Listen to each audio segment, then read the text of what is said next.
We're here.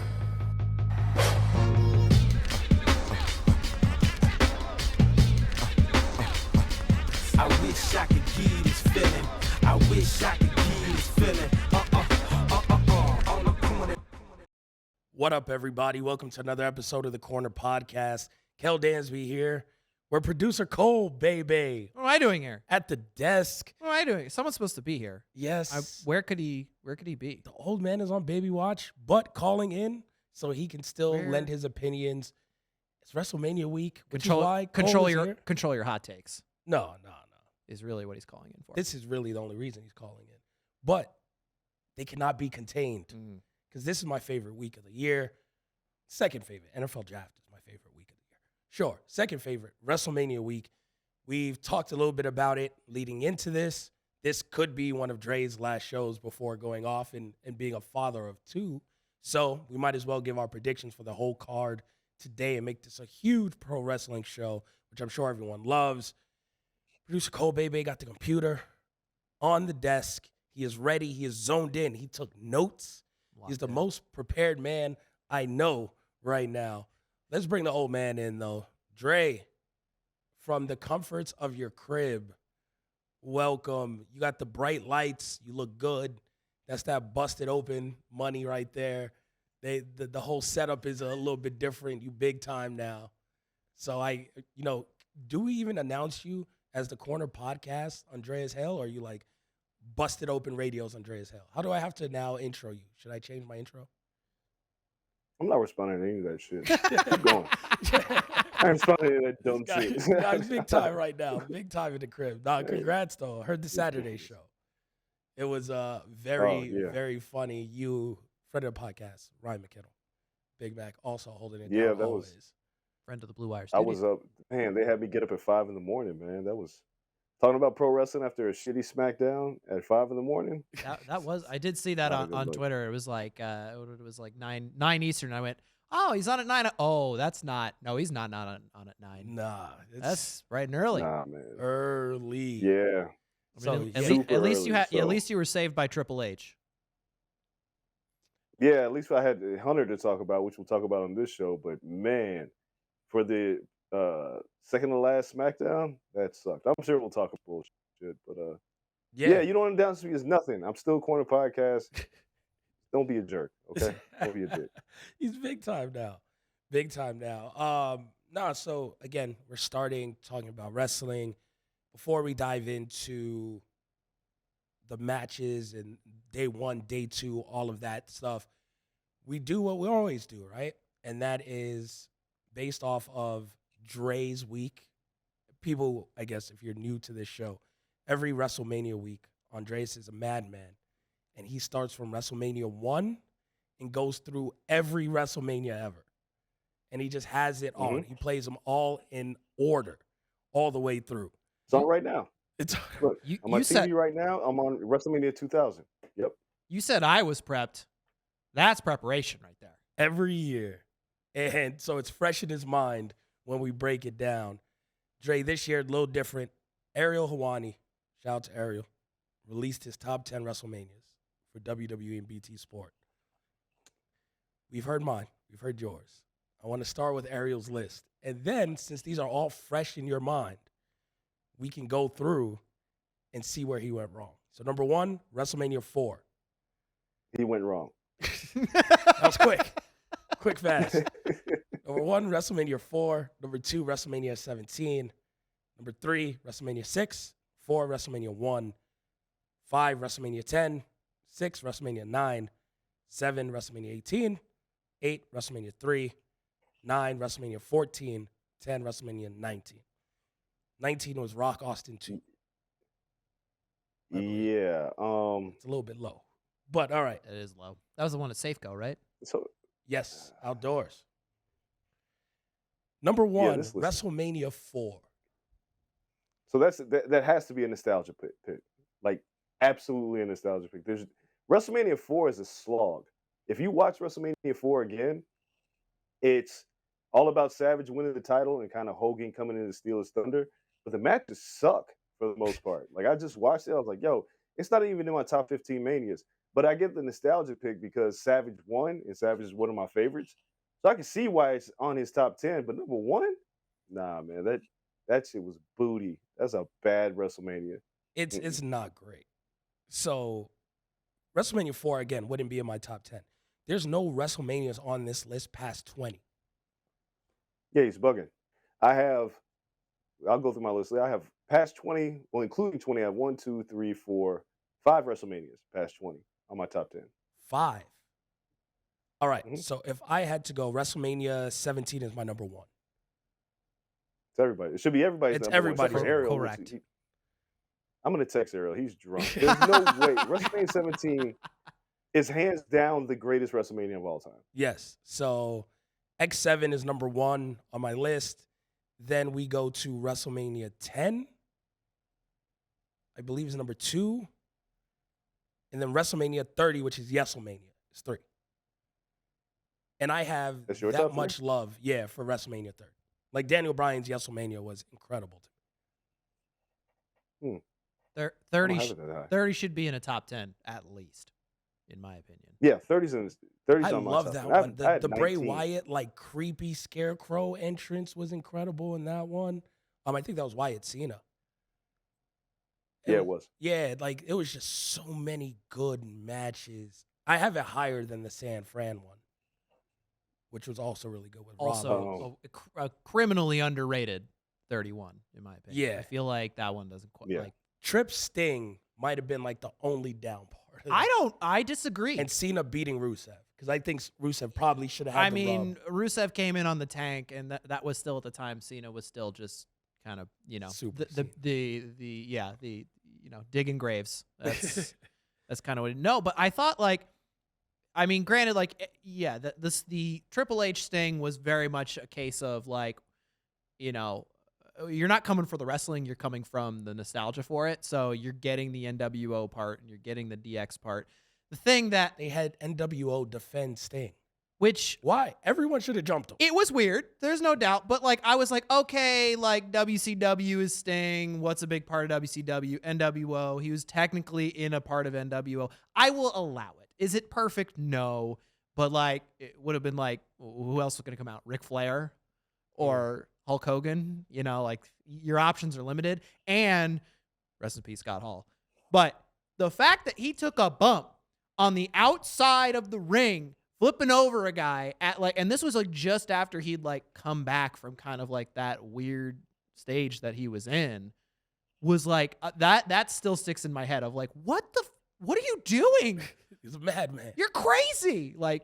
Big props to him. So that was very much that hit a bunch of nostalgia things for me. Plus I'm a sucker for anything Sting nostalgia. I think Dre was there.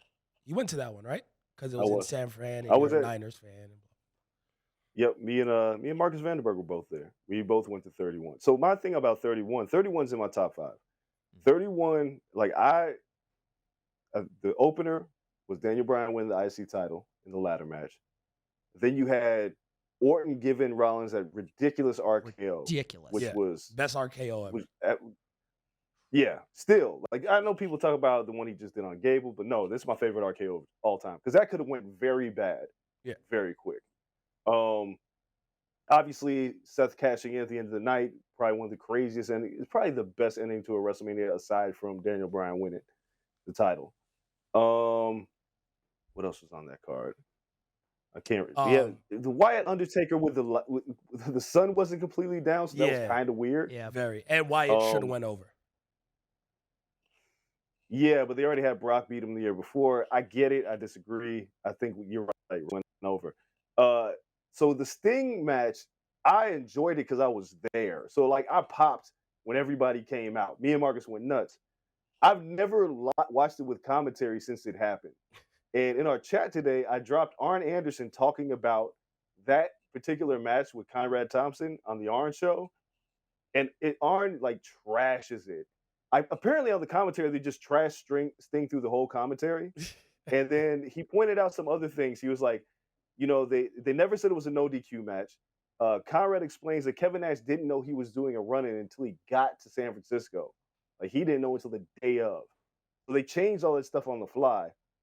And then after, I think Hunter uses a sledgehammer, Sting shakes his hand at the end of the match. It was like a burial for Sting. So in retrospect, it looks like shit. But being there, like I popped. I thought it was great. I enjoyed it. I too also watched that match with no You commentary. were So sports entertained. yeah, I was sports entertained. Yeah, Yeah, it was good. you know I'm not a Sting guy, so This is true. it was one You of gotta those. stop. You're bugging. Yeah, I mean he's growing on Yeah, me you gotta now. stop not being a Sting. Yeah, Well, he's no, crazy. so- He's crazy old man Sting now. It's different. He is. Now I can't say shit about Sting. Like props to He's in him. matches with the Hardys who are also crazy. The glaring thing on Ariel's list is number 6, WrestleMania 9. Which to me might be the worst WrestleMania ever. I think There's it is. two That's the bad Vegas one. WrestleManias. 9 and 2 are horrible. They're like unwatchably bad. Like 9 is so bad because 2 is Mr. the T, end is Roddy Piper. trash. Well, yeah, the boxing match, which is that was terrible. horrible. And Bundy and Hogan, 2 is terrible. But 9, so 9 you have Hulk Hogan with that shiner and Brutus Beefcake against Money Inc. and ends in a DQ. And then Hogan comes back after Yoko beats Brett with the salt and then squashes Yoko in like 3 seconds to become champ again. I Right. fucking hate that WrestleMania. Make no sense. Fuck Could have that made WrestleMania. Yoko. Yoko was Isn't that the one where Undertaker fights Giant Gonzalez. Giant Gonzalez? One of the worst matches I've One ever One seen. of Undertaker's many in the streak. Yes. One of his most renowned. People- Giant Gonzalez. People forget about that one. I used to have a Giant Gonzalez action figure. Okay. I thought you were going to As say a child. something else.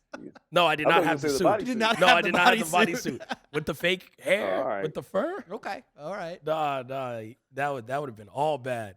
But yeah, Giant Gonzalez, hands down, one of the worst workers. I Legend. mean, they're pushing. terrible. WWE Yeah. legend. They're Giant trying to Gonzalez. push that nowadays, though. Like they're like some questionable people. You know what's weird? questionable spots. Ariel left off WrestleMania 20, which I get why some people would leave it off because it's Benoit, Mhm. in the main event.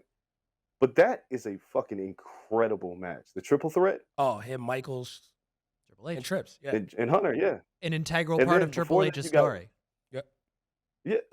And then you got, Kurt Angle and Eddie Guerrero on that card. Like that card is a great fucking card. The Rocket Side Connection lose to Evolution. Like that is Cena a great card, but I get why some people Cena opened against Yeah, Big Show. won the US title. Yep, that was his first Yep. title. Rob Van Dam and Booker T tagged against the Dudley Boys. Christian Jericho, which got 14 minutes. That match was dope. Evolution, Rock and Yeah. Sock. Outside of Playboy Evening Gown It's a- match, which was 3 minutes. Yeah. Oh, this one. Yeah, it That's was. because this is the Goldberg Brock Lesnar match, which was atrocious. Yeah, it sucked. And they got every booed out of WrestleMania's the got building. a shitty match. Yeah. Yeah, but every that- WrestleMania's got a shitty match. That had no That reason is- being that that is bad. true. Oh, and then Taker Kane, which was a horrible match. For, like, Well, that was Tenth that time. was but that was Taker going back to the dead or like the Evil Wizard stage of Yes. he was done with American Badass. Thank God. So like his hair wasn't quite long enough yet to like really pull it off yet, but like he had all the druids and all that stuff. That was Oh. just like we need Kane out here to just like bury Kane and That's another thing wrong with Taker at WrestleMania 31 against Bray Wyatt. He had the bad extensions.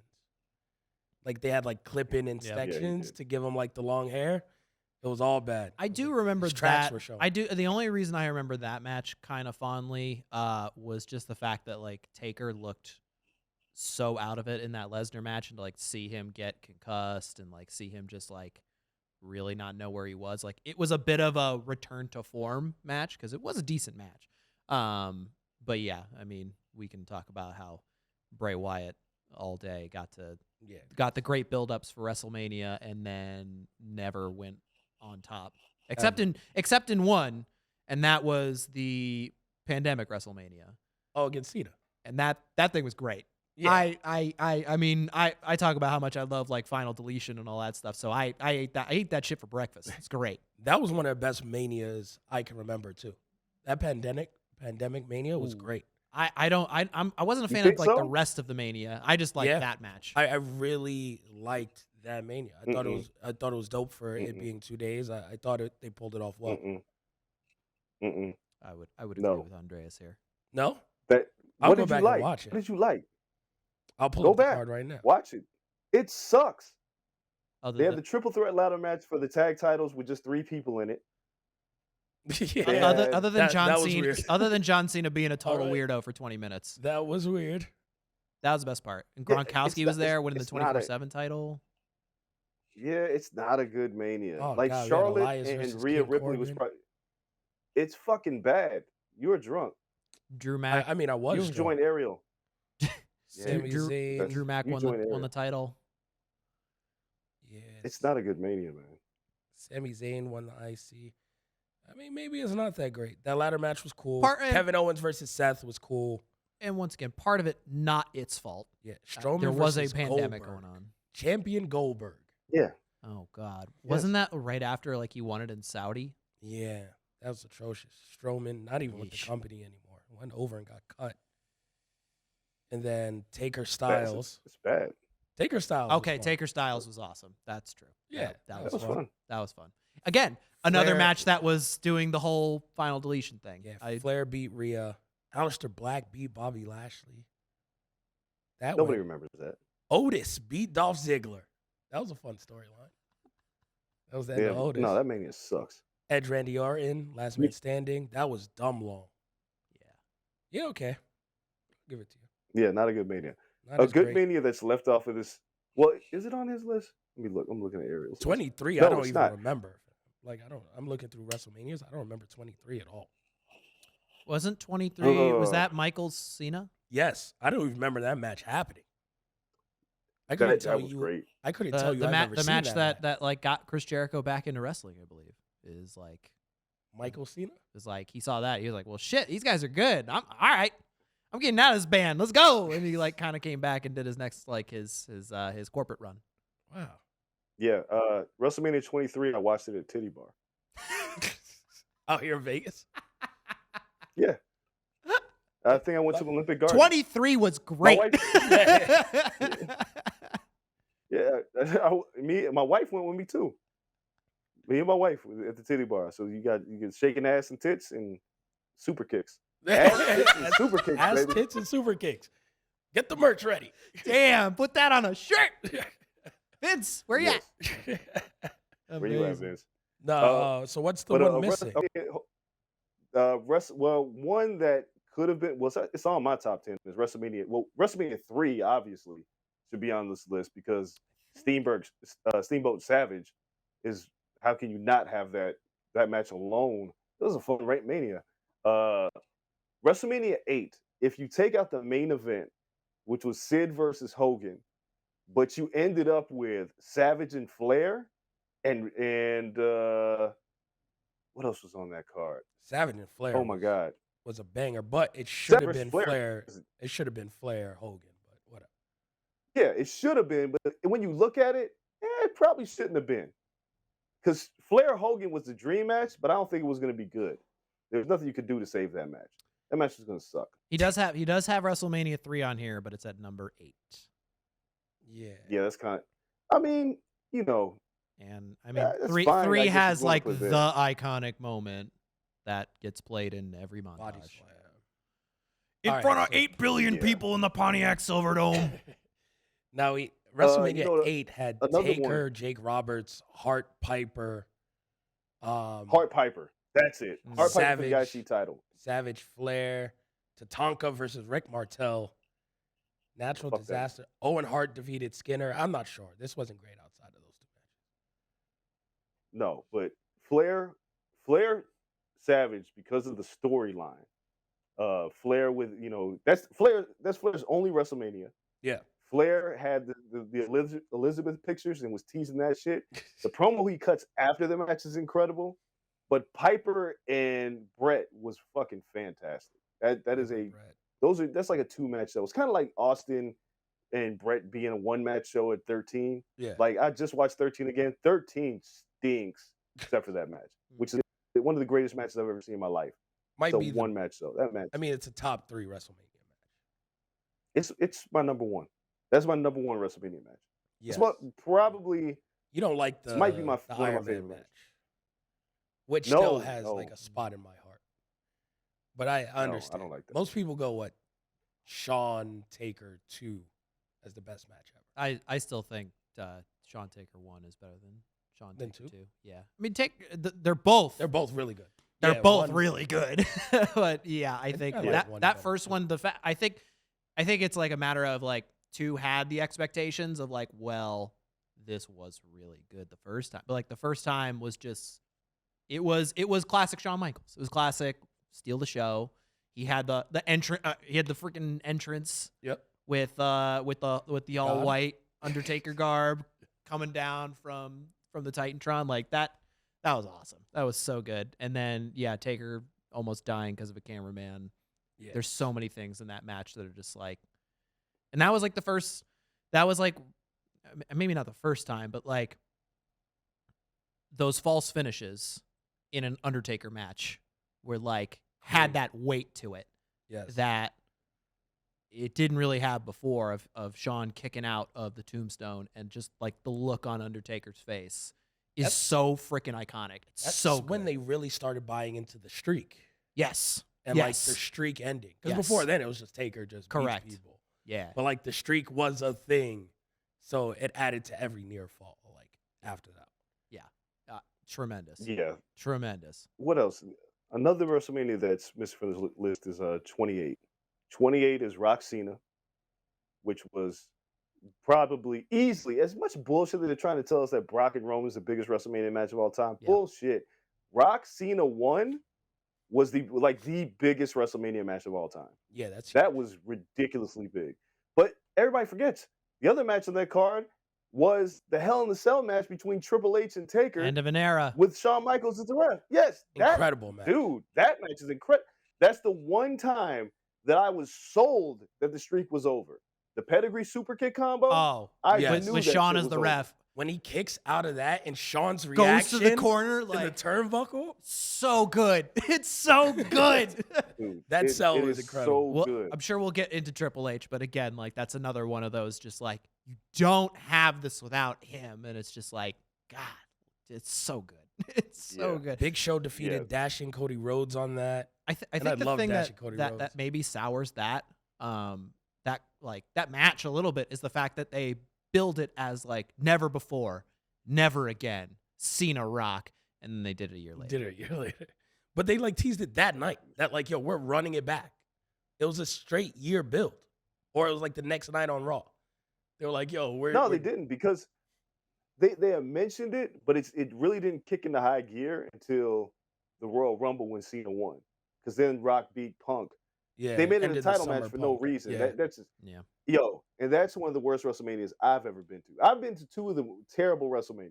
I went to that WrestleMania at MetLife. It was brick, and everybody knew Cena was going to beat Rock, so it didn't matter. Even though Punk versus Taker was incredible on that card. The other WrestleMania I went to that sucked was 29, whichever one with the Miz and Cena. Oh God, that Oh, WrestleMania sucked. with The love Rock that promo, hosting? though. Love that promo. Yeah. But yeah, no, that was No, Oh, the promo, the Miz promo. One more before we move on. This is my first WrestleMania I ever went to was 21, and I'm very partial to 21, not just because I was there, because I had Kurt Angle versus Shawn Michaels, and that was stupid good. Oh, one of the best matches. And Undertaker's streak was kind of a thing at this time, and Randy Orton flipped out of a chokeslam and turned it into an RKO, and I thought the streak was over. No, that was I feel like that is when the streak really came into being, because then Randy Orton was the Legend Killer, so that kind of like put the streak over. It was the coronation of Oh, John that Cena. feud, by the way, that feud is so underrated. Orton Undertaker. Oh, so good. Cena versus JBL, and I hated JBL. Yeah. So that was the creation of Super Cena, and then Batista beats Triple H, and that was the year with the contract and the thumbs down. So that build was great. That was the main event. Yeah, that was main event. First Money in the Bank ladder match was at with 21 Edge. also. Yeah, Shelton Benjamin had crazy ass spots in that match. And Kane That's a great randomly in mania. there. Rey Mysterio versus Eddie Guerrero. Was that the Dominic on a pole match? No, it was just straight. Like it was a match. like for the custody? I think No? that was a SummerSlam. Oh, okay. the custody Yeah. battle. All right. That was SummerSlam. I know it's somewhere. I'm still on waiting for that to turn its head Yo, with the I'm Mysterios so right now. mad that When's it that hasn't going to come into happened. play? When he's just like, yeah, I don't know. Eddie Guerrero's my real dad. Yeah. Whoa, they brought it back. Like, it would be classic WWE. Yeah, I've been waiting for it. Just go, Eddie Guerrero's my poppy, and then I'm sold. That's all you need That's to do. it. My real poppy. Guerrero's Come my on. I would just like to say, as far as that MetLife WrestleMania, I was living in the area at the time. I did not go to that WrestleMania, but clearly the best match of that weekend was a Joey Janela spring break between Invisible Man and Invisible Stan, and everyone should go watch that. Yes, Incredible match. Incredible match. The ref was the MVP, Right, Bryce Remsburg, right, Goated. of the week. immediately goated. Greatest thing I've ever seen. Everyone, it's on YouTube. Everyone should go search that because it's worth your time. Yes. You might see me. I am in there for a little bit. Man, we don't even have time to go through all the secondary cards and everything. Like ROH running their card, Tony Khan promising some big things this WrestleMania week. Once that all happens, I'm sure like next week we'll chop it up. If Dre's here on the call-in, we'll talk to Dre. If it is baby o'clock already for him, me and Coale will talk about it. But so many good matches during the entire WrestleMania week coming up this week that it's going to be so fun to watch these and really take in all of the events. If you guys can support all of those events, GCW, the Collective, there's just ROH going down there. I think there's a New Japan show, like a New Japan US show down there. So many good wrestling matches. Catch Indie Promotions if you guys are in Dallas for this. Let's hit a quick break, come back, and start actually breaking down the card. We're going to start with night one. Yeah. Take a break. Go to night two. Don't sound so enthusiastic, Dre. Already. See this? There is a card? There is. Wait, somewhat of a WrestleMania is card. this weekend? Wait. Somewhat of a card. Wait, it is? Cole, don't be too surprised and shocked when you Oh. find out there's no secondary titles. Anyway, we'll get to that when we come back. Don't go anywhere. Be right back after this. All right, everybody, we are back. Time to talk day one of WrestleMania. Before we get to that, though, Dre, Triple H officially announces his retirement on the Stephen A. Smith Show, ESPN, gang. But I thought he had been retired from in-ring, right? And does it matter when someone retires anymore from pro wrestling? Specifically the WWE, where we've even seen the greatest of all time, Shawn Michaels, come back and have one match as balding Shawn Michaels. Like, do retirements count for anything? I think Hunter's does. I think Triple H, because he has a defibrillator in his chest and damn near died. Yeah. Yeah, I think he's done. His is yeah, I mean the same thing, because I was like, I assumed he had retired. I assumed like his last match would have been 2021 Street Fight against Randy Orton on Raw, and nobody cares, right? Like, because nobody remembers that match. Yeah. I do for whatever reason. But I think the bigger issue was hearing that he had this near-death experience and he's got a defibrillator in his chest and he can't wrestle anymore, so it's over. And it's like the people start talking about his legacy and what he gave to the business and where does he go from here. I don't know, but I think that he should be in the Hall of Fame next year. Him and Rock should go in next year, not necessarily together, but on the same bill, and it could be just those two. Yeah. In Hollywood would be the way to go. But I'm curious what he does now, because obviously NXT 2.0 is not his, as we can see from every week how bad the show is. And it clearly Vince is still running Raw and SmackDown.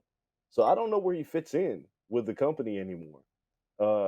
If anybody heard me on Busted Open Radio, I alluded to it. I was like, you know what? If he really wanted to, I'd like to see him start his own promotion and see what would happen.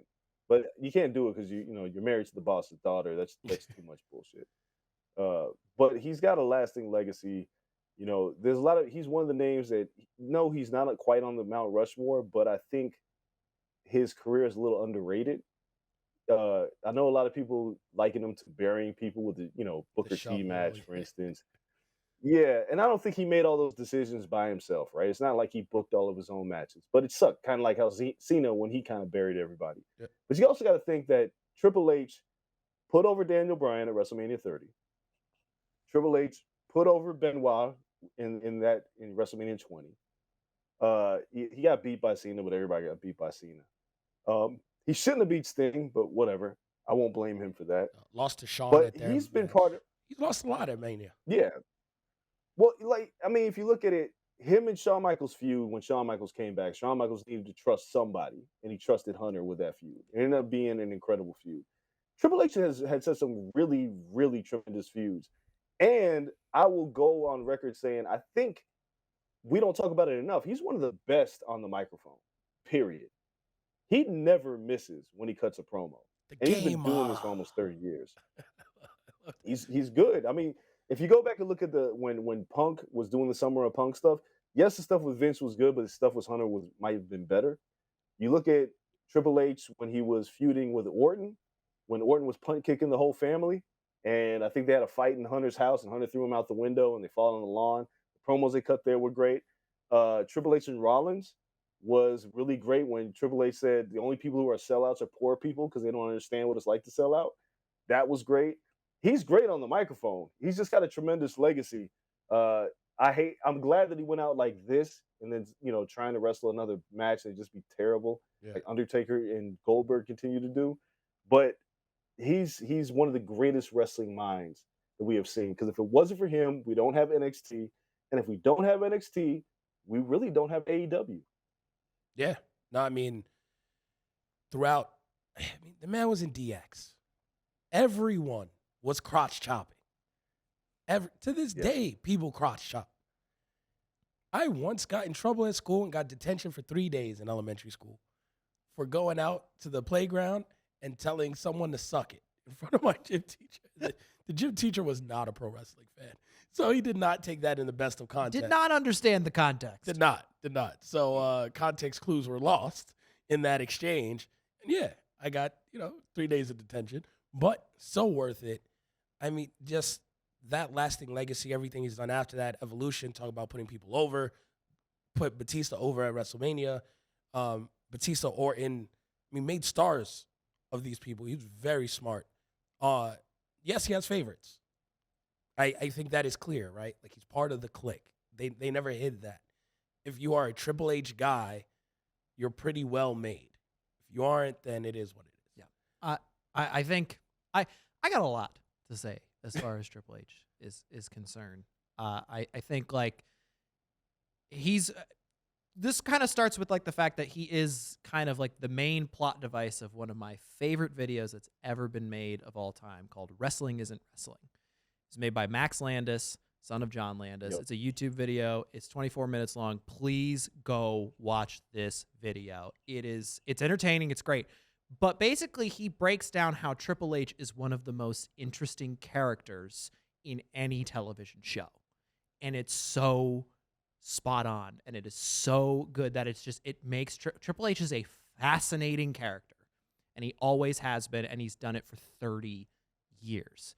And my favorite part of that, as far as like the thesis of that video, is like at the time when he's in DX and Shawn leaves. And it's like Triple H is like, okay, here we go. It's my time. This is it. But he's behind The Rock. He's behind Stone Cold. He's behind Chris Jericho. Max literally looks at the camera and he goes, you might be able to describe him as a B+ player, which of course became Daniel Bryan, right? Yeah. And it was always this character fascination of how his character was this person who looked in the mirror and he saw someone who was like tougher than everybody else, the ultimate badass, the Game, Triple H. But really, like, in his character and in his heel work, he was the person who was always trying to stop everybody from getting what he wanted. And he would go to any means necessary to do it. He would cheat. He would have all, the Road Dogg and X-Pac. They'd all run in and do stuff. He'd have that version of DX, China. And then obviously Stephanie was a big part of that and being corporate. And the fact that it was always like this idea of like he thought he was this bigger person, but everyone saw him as, no, you're weaseling your way to the top. And like he gets flack for that, right? But also it was so necessary to his character that like it ended up being the perfect mix of everything kind of coming together between like whatever you thought of his wrestling and real life Triple H and his character all blended together perfectly to create a 30-year legacy that there's so many moments in wrestling that you don't have without Triple H. Yeah. You can't take him out. We're not talking about people like Randy Orton as the same way we are. We're not talking about people like Batista the way we are. Even the way that he helped, revive Ric Flair's career late with Evolution. Shawn Michaels. And he was so instrumental to Shawn's comeback. We just talked about Taker and Shawn.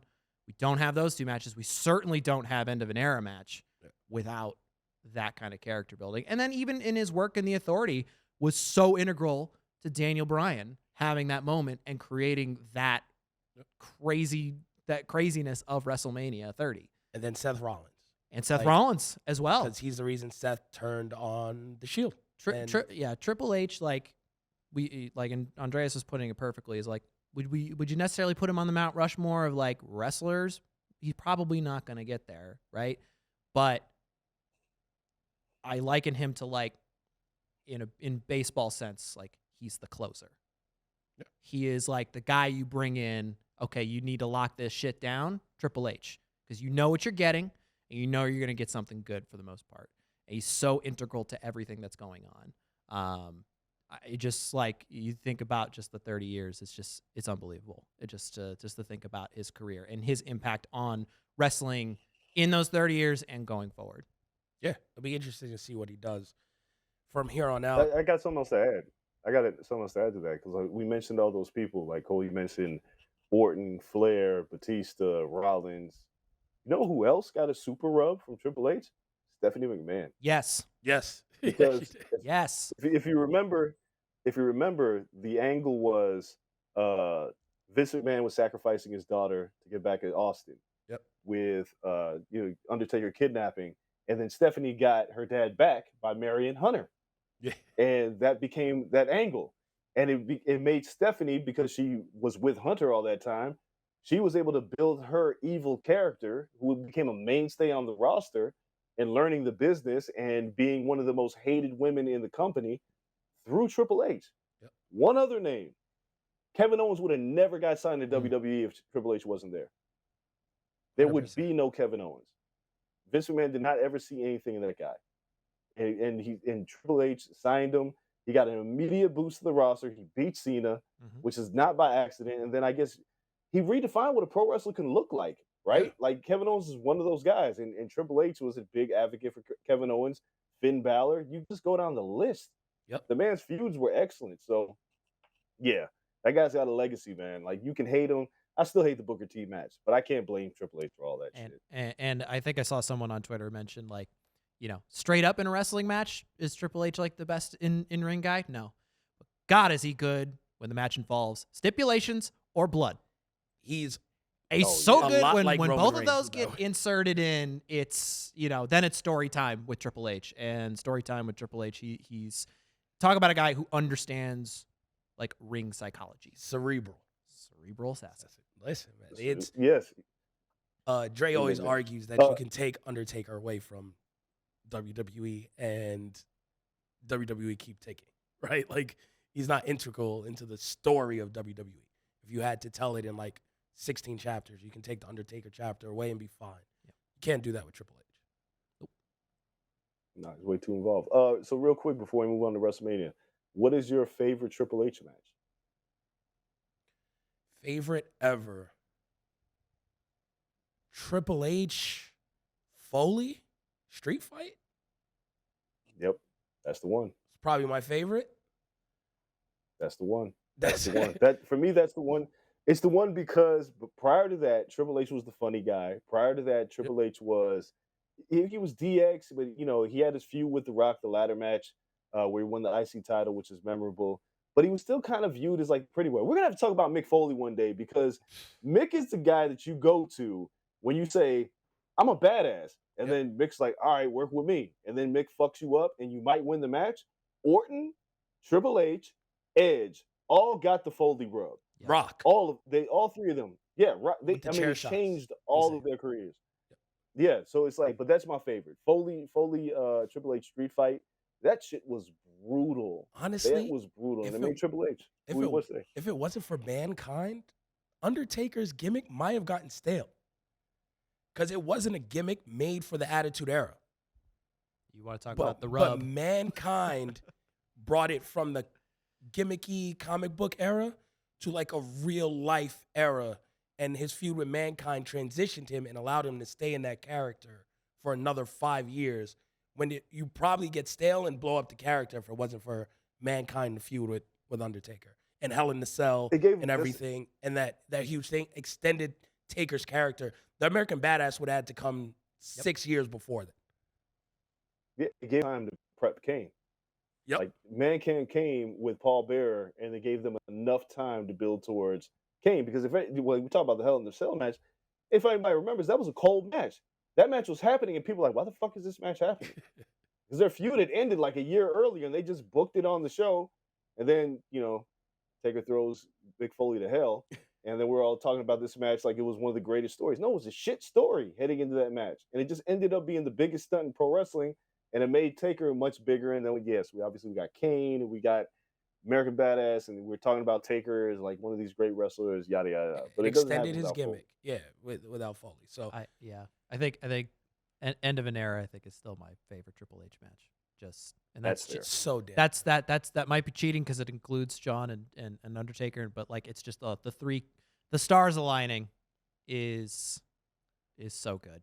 That opening Trips Daniel Bryan match from WrestleMania 30 is really damn good though, and like it is.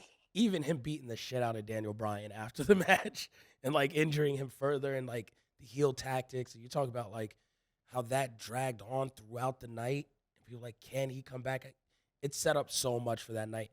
I like that match better than the final match where Daniel Bryan, Orton, Batista, and Daniel Bryan. I thought the Trips match was a better match that night for Daniel Bryan. Yeah. I thought that was his better of the two matches. So, no, Trips, amazing career. Again, WWE changes so much all the time that he may get another shot. Like they brought, you look how many different people come in. At one time, 3 years ago, you didn't have Pritchard even in the mix, right? Like you had two people running the different shows and everything's different. Now we have Bruce Pritchard with Vince, and then you don't know who's going to be the guy running stuff and calling the shots in 3 years or what it's going to look like.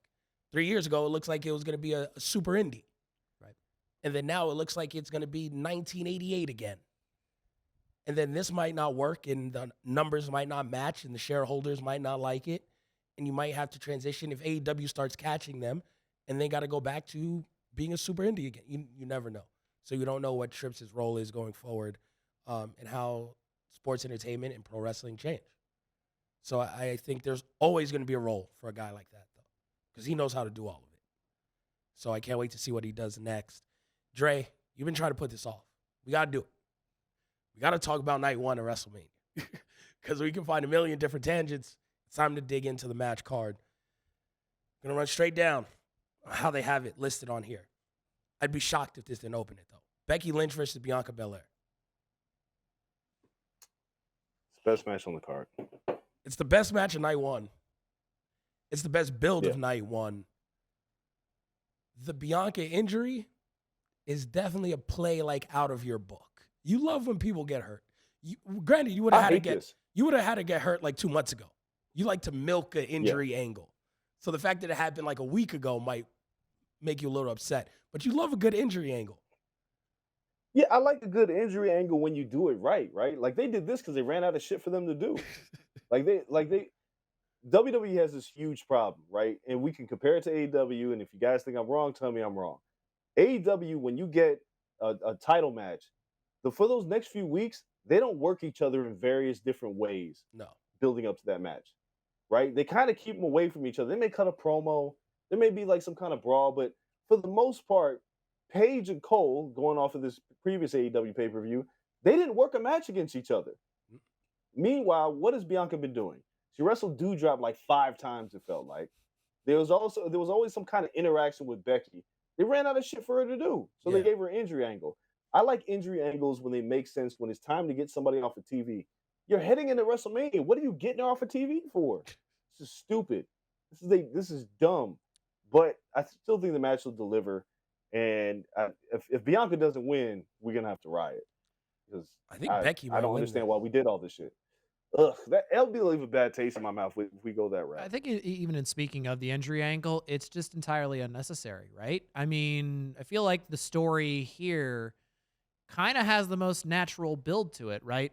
Oh, you took me by surprise at SummerSlam and we did that dumb crap where you went over in basically a squash match.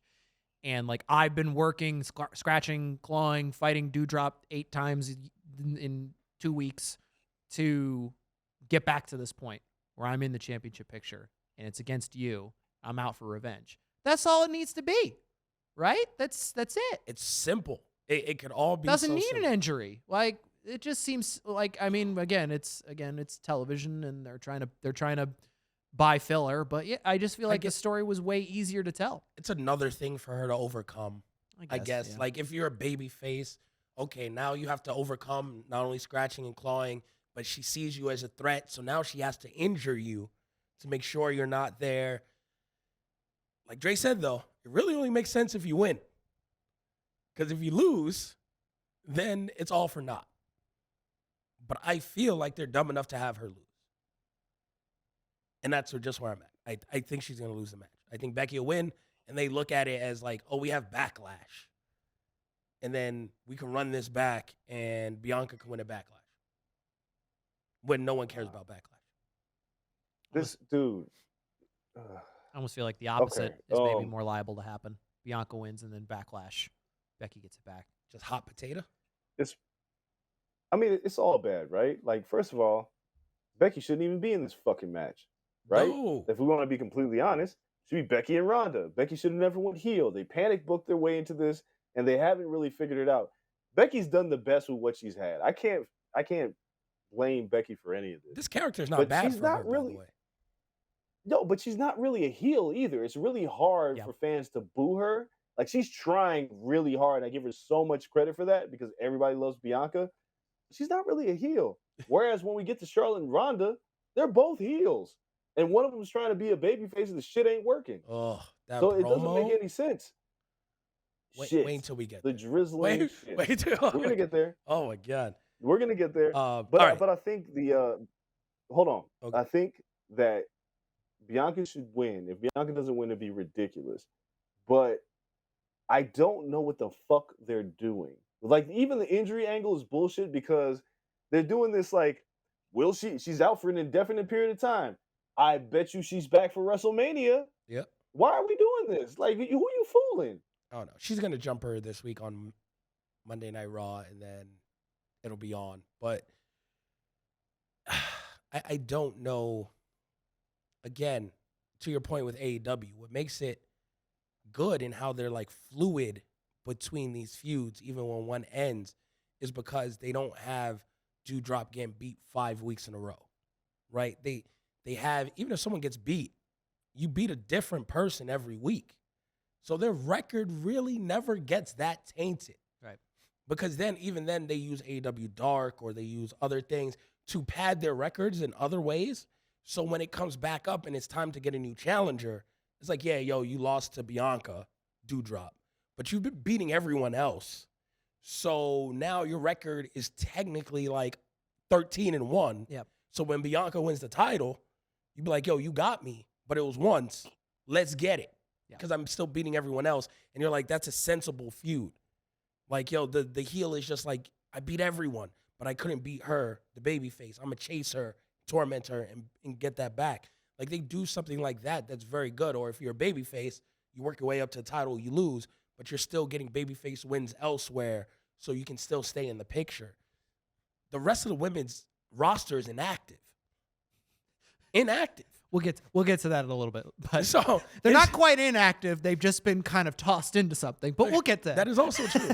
But it's just like, yo, if you just had them face random people every week and you just mix and match, you can at least gauge by the fans, like, okay, this person got a better reaction. Like maybe Liv Morgan, when she faced Bianca, got a better reaction than Dewdrop when she faced Bianca. For the fifth time. Or, yeah, you know, like, and you gauge and you be like, this person should be the next feud. Or this person may be ready to challenge one of our heel champions. Because as a babyface on babyface with Bianca, they did a handshake at the end. The crowd popped. She's ready to go and you can understand who's next. They never do that at all. Or when they do, they ignore it. Like Naomi gets pops every time, and they ignore it. Just cool, put her into the title picture. Let it run a little bit, even if she loses at the end. But they don't understand how to do that, or they don't care. Well, AEW keeps track with the records. I think that's the one good thing about that idea. Is it like, and it's not necessarily about the records. It's just about like being able to go like, oh, hey, someone's won a bunch in a row, right? If you're trying to build somebody up, like they threw like was Jay Lethal? Who is he going against most recently? Not Stars. Adam Cole. Yeah, he was going against Adam Cole because like Jay Lethal had just been racking up wins over on Dark and like doing stuff, and like they're able to bring in Lethal to be like, hey, do you want a sick match? Yeah. All right, here comes Jay Lethal, and we'll throw him in with, oh, I got an idea, Adam Cole. Like, because they were ranked like number 1 and 2. Or yeah, 2 or 3 exactly. So like, and it stops you from having like, Dewdrop again, because that's not good for her either. To get beaten 5 times in a row at all. So, but Becky wins. Yeah, give me Becky. Not happy with it, but Becky wins. All right. You're on. Dre sticking to his Bianca Bellaire pick. I agree with you. That's what I want to see, Dre. I just don't think we're seeing it. And then we have Rey Mysterio and Dominic Mysterio versus The Miz and Logan Paul. I don't care. This is the split. It should have been split already. We've been saying that for 6 months. This is it. One, Logan Paul's a celebrity. He's going to win. Dominic Mysterio turns on his father. If they don't do it now, don't do it at all, and the kid can't wrestle. So I don't know what you want him to do. All right, here you go. Here it is. Logan Paul. He's about to get beat. He's about to get 619 or something. I don't know. And he looks right at Dominic. He takes off his shirt. He's got an Eddie Guerrero shirt underneath.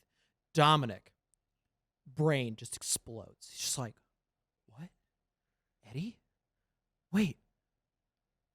That's my dad. And he beats up Rey, and they win. I like it. Boom. I booked it. I like it. Ray, where are you standing on Ring this? psychology. Look, what should happen is Rey and Dominic should break up. Yeah, The Miz should win. But I don't think that's going to happen. I hope it does. But for whatever fucking reason, they won't turn Dominic heel. And look, he's getting a little bit better as a wrestler, but to see him on this card and to see like certain people being left off of this card and all these celebrities, like No I get the IC celebrities, title. right? I get no U.S. Look, champion. Stop! Don't. No, We can't even we're not go gonna, there We're yet. not doing that yet. Because that makes me sick. My There's boy just no Ricochet reason. finally got a title. He can't even get on WrestleMania. No, he can't. Okay, fine. Look, listen. What did I tell you? Like when they turned Damian Priest heel for Finn Balor, I told you it was for nothing, and it's for nothing. They put him in the Andre the Giant Memorial Battle Royal on WrestleMania SmackDown. Oh, fuck out of here! Like that shit ain't. That's ridiculous. How do you have two? Why don't you care about your mid card titles? I don't know. Those two. You're supposed to build towards that, and they can't get on the show. Come on. And those have been some of the greatest matches at these WrestleManias. The senility of having the voice of one be 76, 77 years old is starting to show. And I mean, it's been showing for a long time. How about this? Look, first of all, I have my Hall & Oates shirt on, right? Hey, That is terrific. that's incredible. I'm not even And gonna lie to you. but you know what this picture is? This picture is him beating Shawn Michaels Double at title. WrestleMania for the IC title. I don't know. How about a Scott Hall Invitational ladder match for the IC title at WrestleMania with Ricochet and you Apollo Crews and Damien, whoever the hell else? Why wouldn't you do that? It's right Insane. fucking there. Insane. Scott Hall just passed away. Yep. He won this shit at WrestleMania. What is wrong with y'all? Fuck this. Yeah, I'm gonna pick The Miz to win. Hopefully they split the dad and the son up because I'm over it. Fucking sick Miz of and it. Logan Paul. Dominic has a mental breakdown seeing Eddie Guerrero stuff. Yep. On this card, though, for the 5th time, maybe 8th, Drew McIntyre versus Happy Corbin. We just saw this in Saudi.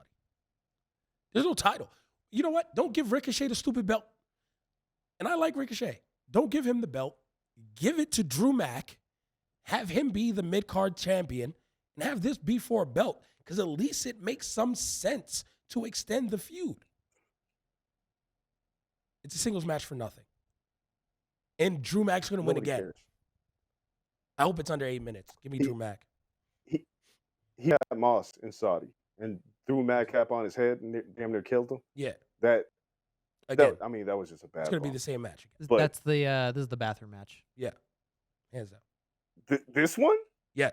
Is this the only one? Yes. I feel like there's several on this card. Okay. So you have But, so you have a fair point. But I'm gonna stand by that right now. That it's the bathroom match. We may have multiple bathroom matches, Good change. but that is definitely a bathroom match. And then Fine. who you Drew taking? Mac has to win. Drew Yeah. Mac. Drew Mac wins. Next match, Usos versus Knock and Booge. Usos going to win, This is just but I like Knock. This is like the epitome of the booking of this event. Literally, I caught this randomly changing to SmackDown, and it was literally just like the Usos being like, nobody can beat us. Shinsuke and Boogs come out. Hey, we want it. Sure, we've never wanted to do tag team stuff, really, but like, yeah, we want it. All right, if you beat us in a match, you can. They just made this up. Yeah. There's no build. blue. There's nothing here. It was just like oh crap. We didn't think of the tag. We didn't think of the tag titles. Panic. Shinsuke. And like, I mean, I love Shinsuke. Don't get me wrong, but that just is, I mean, I guess the Usos can't fight the New Day again. Yeah. I mean, are the New Day on the card, or did they scrap it after Big E No. got I hurt? don't think the New Day are Because they were on the card. supposed to go against They haven't- Sheamus and the Crew. That's what it seemed like. Yeah, I don't know what's going on, but I mean, that the was fact the that build. you have the Usos, the Usos are in Bloodline. They're in Bloodline with Roman Reigns with all the gold, and you knew this going into Mania that the Usos were going to be the tag team champions. You couldn't you couldn't put a tag team in there to face them. This is when the Usos should have worked the Street Profits. That should have been your WrestleMania SmackDown tag Again. team title match, which they fucked up. You aren't around enough old people. Like I've been around old people. Like they can't focus on too many things at once. Like the guy booking this shit, the guy with like the ultimate decision-making skills is old. He got 2 or 3 things he can focus on at max. So outside of that, Hey. he's like, yo, we're building this, and that. And everyone's like, yes, sir. And then they all put all their efforts into building 3 things. Ronda's coming back, the Roman main event with Brock, and give one other thing, a toss-up, Pat McAfee. That's it. That's the only thing he can concentrate on. And then they get to it, and they're like, sir, you do know in 3 weeks, we have 14 matches. We've built 3. Like, figure it out. All right. That's what happens. Yo, A decade ago, you he could remember build 6 matches. Before then, he built 12. He can't do it anymore. You remember in Happy Gilmore when Happy is talking about his grandma? He's like, she's old. Yeah. She's just too old. Well, That's exactly where we're at here. that is where we're Too at. So old. our expectations have to be lowered because he's giving directives to a squad of people, but he can only focus on 3 things. Everything else, we luck into. Usos win. Usos are going to win. Yes. That's all I got.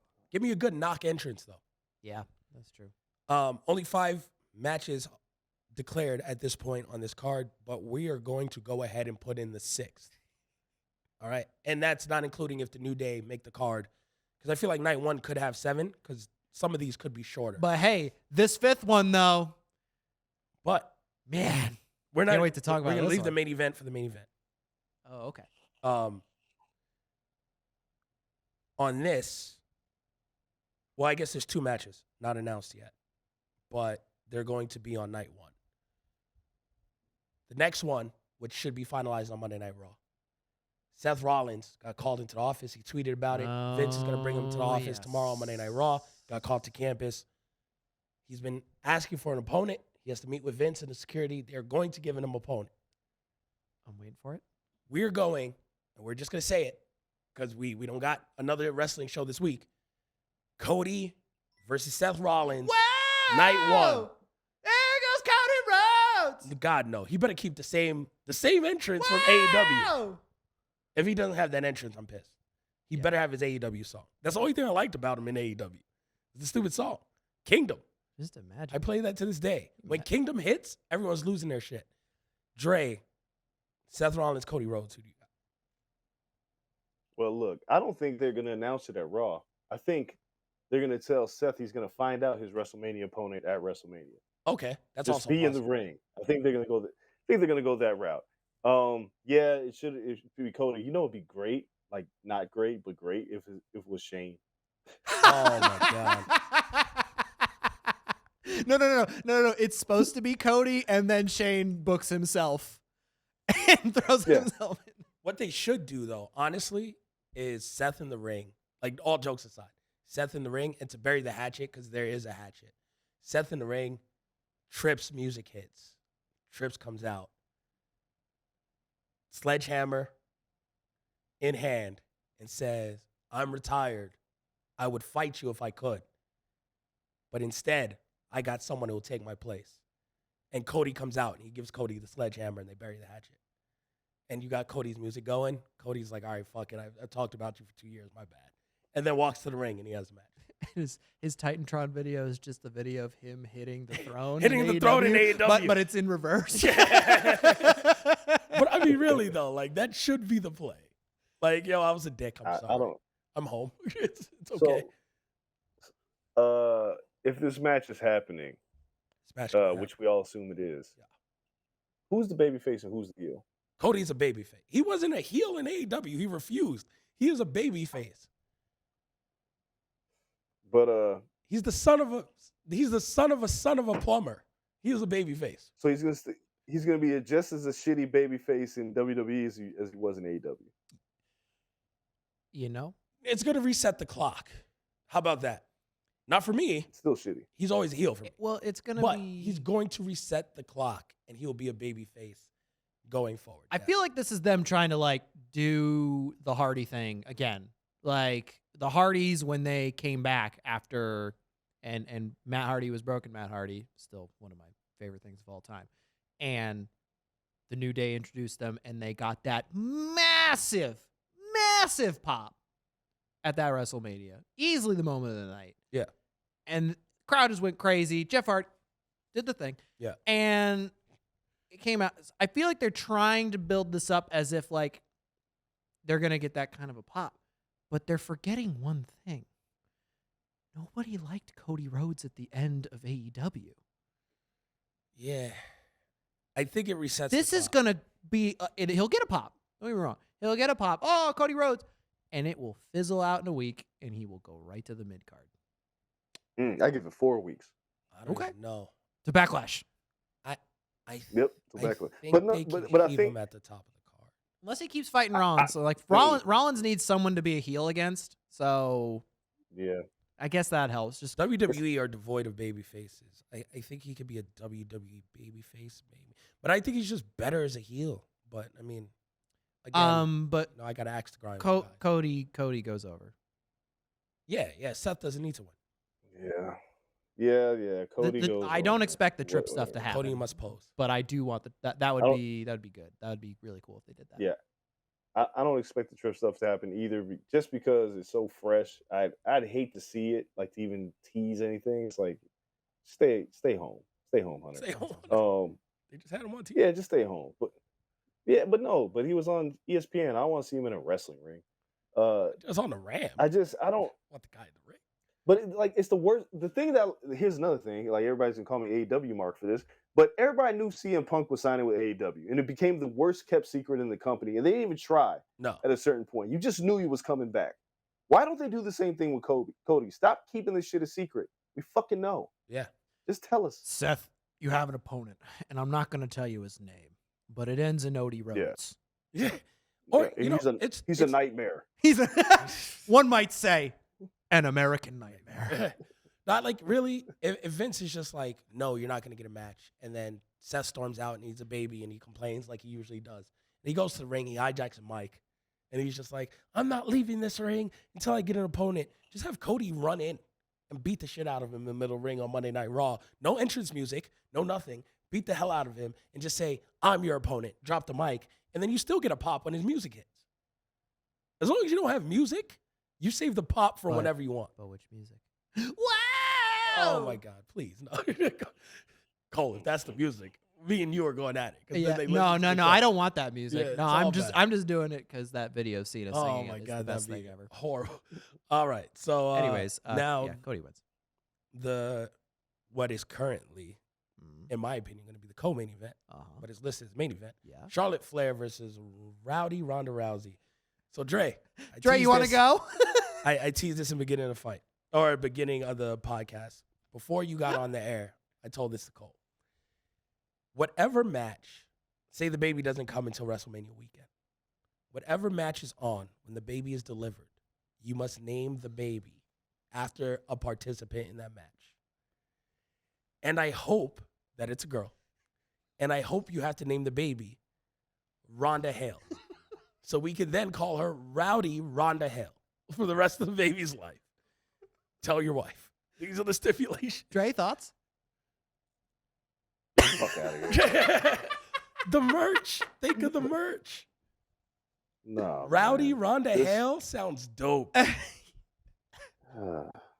No, man. We already got names for a kid. Get out of here.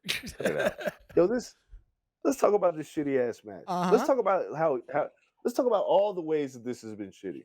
Yeah. I want popcorn. Let's start with Charlotte the and Ronda. great promo. Yeah, well, let's start with the fact that they made this match and are trying to force us to care, and we just don't, because they never really truly explained why Ronda would be like, oh yeah, she beat me, but I'm gonna challenge you at WrestleMania. That's stupid. Two, and I was talking about this on Sirius. So you have Charlotte, who's a natural heel. The problem with Charlotte being a heel is she's really good at being a heel by talking about herself. That's what makes her a heel. I'm great. I'm the queen. I'm all this. I'm all that. Ronda is not a babyface.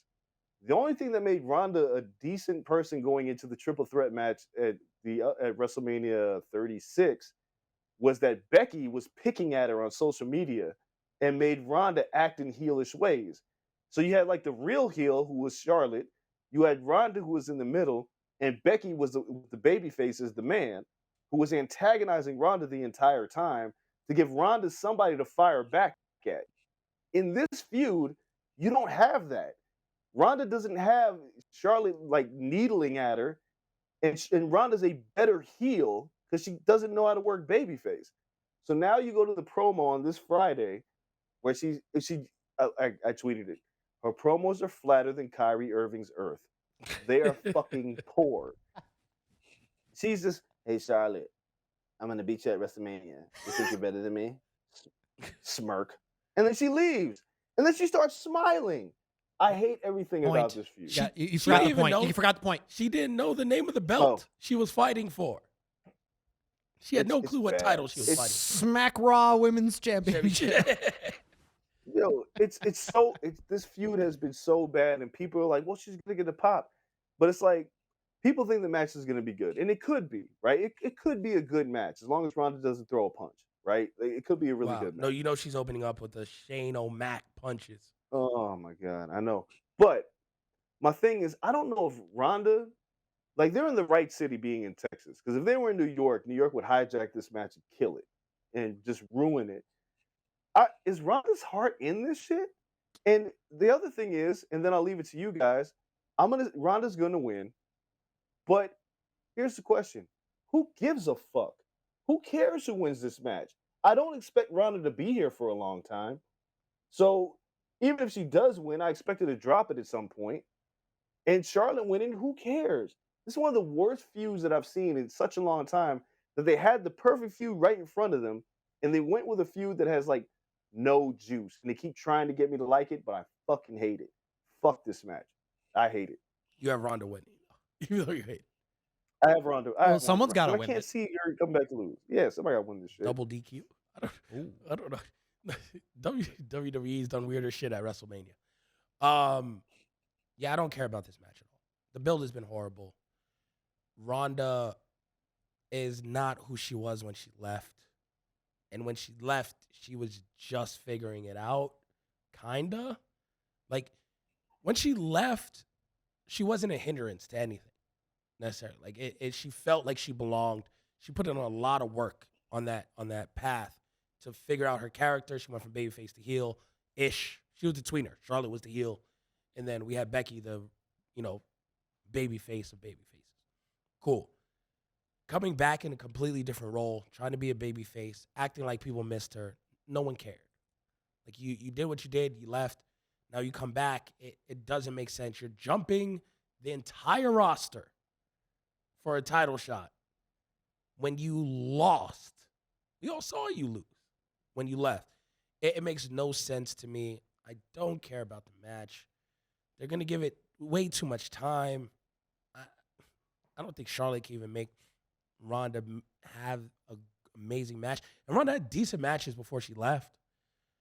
I'm not sure if that, the rust isn't there. Yeah, give me Ronda winning. But again, like you said, who cares? My hope is that someone takes the belt off for her at SummerSlam. But you look up and down, what baby face is there to do that? Unless they keep her baby and then she loses to Becky, they do the Becky thing at SummerSlam. Or a returning heel comes in and beats her. I don't know. I don't even know who they're... heel Bailey, maybe? Comes and feuds with Ronda, and Bailey can take the belt off her. I just don't need Ronda as a champion for the next 365. I don't need another Mania of Ronda Rousey. I don't. I think the luster is worn off. Absolutely. Yeah, there's not much I can add to the shit show that is whatever the hell this feud is. Again, Ronda is just horrible on the mic. She's just horrible, especially as a babyface. At least as a heel, she can. There's something that's more natural there. But and like you said, I don't think Charlotte, for whatever we want to say about Charlotte and whatever is going on backstage and Charlotte must pose and all that stuff.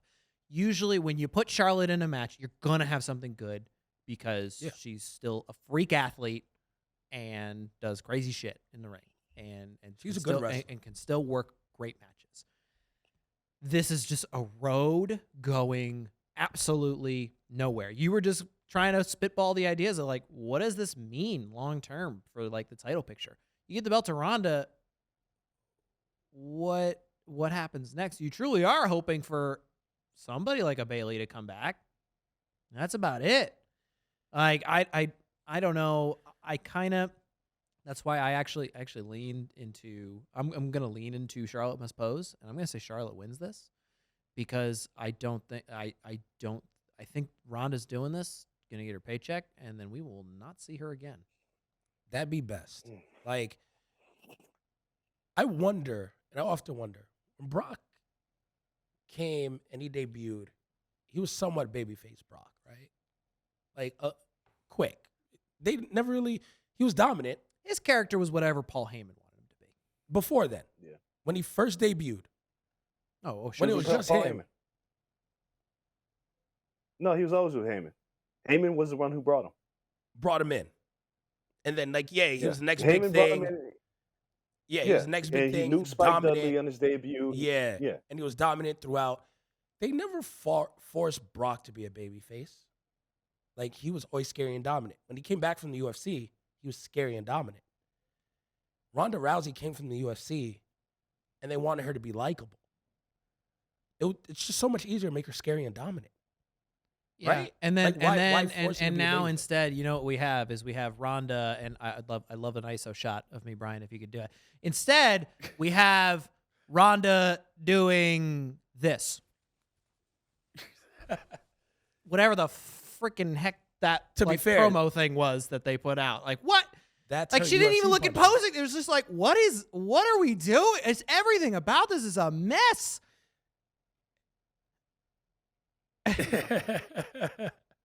Sorry. I said friggin' heck. Sorry. Yeah. I'm just everything about this just sucks. It It can't just throw punches. sucks. Head movement. Yeah. listen, I want this match to just be over. Why isn't this I'm not saying it's an easy fix now because we're too far gone. But shouldn't this been Ronda and Becky Yes. and Charlotte and Bianca? Yes. Way better. Yes. How 100%. isn't that easy? But I think at the time, Charlotte other looks like, and again, I'm not saying this is a fact or anything, but you get a Charlotte Ronda main event, you'd be like, that's worthy of main eventing night one. When then we're going to talk about this, I still don't think it main events. I think this is going to end up being the co-main by the time we get to Saturday. Yeah, it's already gonna be there. And the one person that can come back and feud with Ronda, if you're gonna keep Ronda babyface, is Asuka. Sure. Ooh. There you go. Yeah. And I mean, Asuka's going to lose, but sure. Good feud. Yeah, but Asuka's due. She's due back. We miss Asuka. You know how much I love Asuka. We do miss Asuka. And then Yeah. then we have what I consider probably the main event on night one, which I think it will be. What? Kevin Owens, Stone Cold Steve Austin. What? It looked like it was going to be the KO show. I'm not positive this isn't going to be a 5-minute match. And I've talked myself into the booking of this match where you just come out, you have Kevin Owens try to throw a punch. You know, you get the quick Stone Cold jump in the air, you know, flatten KO, punches. KO rolls out of the ring because he does that all the time. And then you have like a little mini brawl outside of the ring. Throw him back in the ring. Stone Cold mudhole stomps KO a little bit. Just play the hits. KO finds a way to go punch him, turn the tide, go for the stunner. That's reversed. One stunner by Stone Cold. Match over. You can get a 5-minute match. I see this going the way of Cena Undertaker. Very much. No, it can't be that quick. I don't. No. I mean, like 5. It's going to be longer than that, but I feel like this is similar. I feel like we're on the same wavelength here. Taker hit his greatest hit. Cena got no offense in it. It was out. That's fair. I almost see it like it starts as a show. You know, it starts as as just a talking segment, and then Stone Cold calls for the bell to ring. That's how I see it going. Like he's gonna go. You know, they're gonna be talking all this junk, and then he's just gonna be like, you know what? I haven't been in a match in however long it's been. Ring the damn bell. And he's going to say, what do you mean ring the damn bell? And he's going to go, what? What do you mean ring the what? And then the bell's going to ring and they're going to fight. Yeah. And then play the hits. And then play the hits. Agreed. That's it. I don't want to see Austin in a match. Drake, his style is super protected as it is. Like, I feel like he can do that. I don't know if he could do it, but I don't want it. There's a reason why he retired at WrestleMania 19. Like, he called it quits. He lost to The Rock. He went on his back like most retired wrestlers are supposed to go. He's not going on his back against Owens. And he's talked about how he can't take a bump. So what are you really getting out of Austin? I don't know how well he can do a stunner at this point. Right? That's a lot of impact. So, yeah. So it's, I mean, I think there'll be a stunner, but I don't think it'll be an actual match. I think the banter is going to be what's going to sell this thing. Yeah. It's a KO show. I think Owen's so good on the mic, who was fucking phenomenal on Monday Night Raw, mocking like the whole everything. Like Kevin Owens is special. Yeah. But I don't want to see Austin wrestle a quote unquote match. I don't want to see like a match when The Rock squashed Eric Rowan from the Wyatt family in like 2 seconds. I don't want that. Like I want a stunner, and I want Austin to catch beers. But I want it to be billed as an official match. He went out on his shield against Rock, put Rock over, who couldn't beat him. Let's just leave it there. I don't want to go any further than that. I wouldn't be surprised if they paid him all that money to do it, but yeah. Yeah, it won't be a No, I still think it'll be a main event. I still think it closes the show. It is Stone Cold because Texas. Austin's going to get the biggest pop of the night. Okay. 100%. Unquestionably. Yeah. Unquestionably. And I think they know that they're falling flat with Ronda and Charlotte. And I think that the entertainment is more valued in what Kevin Owens and Stone Cold can bring than Charlotte and Ronda. So I still think it main events. Wow. It should. Yeah. I mean, but and I think fans go home happy with Austin giving somebody a stunner and catching beers, and then you put the little WWE sign on the bottom. Yeah. And then you go fade back to the next night. That's how you end it. Nah, I mean, that makes sense. It's Stone Cold catching beers is always a great way to end a show. And just hit the logo. Everyone's happy. See you tomorrow. And just giving us a hell yeah. That's it. That's all we need. All right. So that is night one. Let's go to a break. Come back. Still got to go through night two. This is a marathon of a podcast. Like, this is a marathon of a WrestleMania. Don't go anywhere. We'll be right back after this break. All right, we're back for the home stretch. Night 2 of WrestleMania. There's 2 of them? 2. Sunday, April 3rd. This opens up with producer Coale's favorite match of the weekend. What do you got? The women's fatal 4-way tag team match for the WWE. Hey, so Women's you were Tag asking Team where the rest of the titles. women's division is, right? I found them. They're all in this match. But they can't have an IC title or US title, but they'll fit all of the women on the roster into one match. Let's call this the freaking Congrats. Andre the Giant Battle Royale 2.0. Oh, man. So, Which is too bad because there's a lot of good wrestling talent in this match. yes, Queen Zelina and Carmella, who have been champions, have 0 title defenses since winning the belts. Versus Sasha and Naomi, Rhea Ripley and Liv Morgan, and Natalya and Shayna Baszler, which I don't know why they're a team, in a fatal 4-way match for the tag team titles. If anyone besides Sasha and Naomi win this, why do we have a match? I like the ideas of these titles when they were announced. Dre crushed me and ripped me, said they weren't necessary. I thought they did right by these titles for about 6 months. I loved Sasha and Bayley. I loved the Iconics when they had the belts. Asuka and Kairi Sane, even though they didn't have a million title defenses, made sense as a team and they could wrestle. Thought that was good. Haven't had a good team since. I'm not sure if you're going to go this route, and Sasha and Naomi, great story and everything, but you're going celebrities. You're going for a pop, right? This whole mania is for a pop. You have a multi-women tag match. Why don't you bring the Bella twins in? Why don't you have them win the belts? Why not on Mania to open up night 2? Not even in the match. Unless you do some weird Hardy shit. That's what I was going to say. Where they come out and they're unannounced and then they win the match. Give the Bella twins their moment. Because no one cares about the belts anyway. And then Sasha and Naomi can win them down the line. That's my point of view, whatever. But if it's currently presented, Sasha and Naomi win. Dre, you want to go next? Fuck this match. So here's my biggest issue. Aside from just lazily throwing all the women into this match. Yeah. What happened to Naomi and Sonya Deville? You spent all that fucking time building to that match, right? You spent all that time with Sonya Deville screwing Naomi. Yep. You could have done this a singles match at WrestleMania with those two. I'd have been fine with it. They just killed it. It was right there. How do you not do that match? Sonya ain't even in I don't this understand. match. Right. But wasn't the story for like the last almost 4 to 5 months Sonya screwing Naomi over? Correct. Yeah. I don't understand.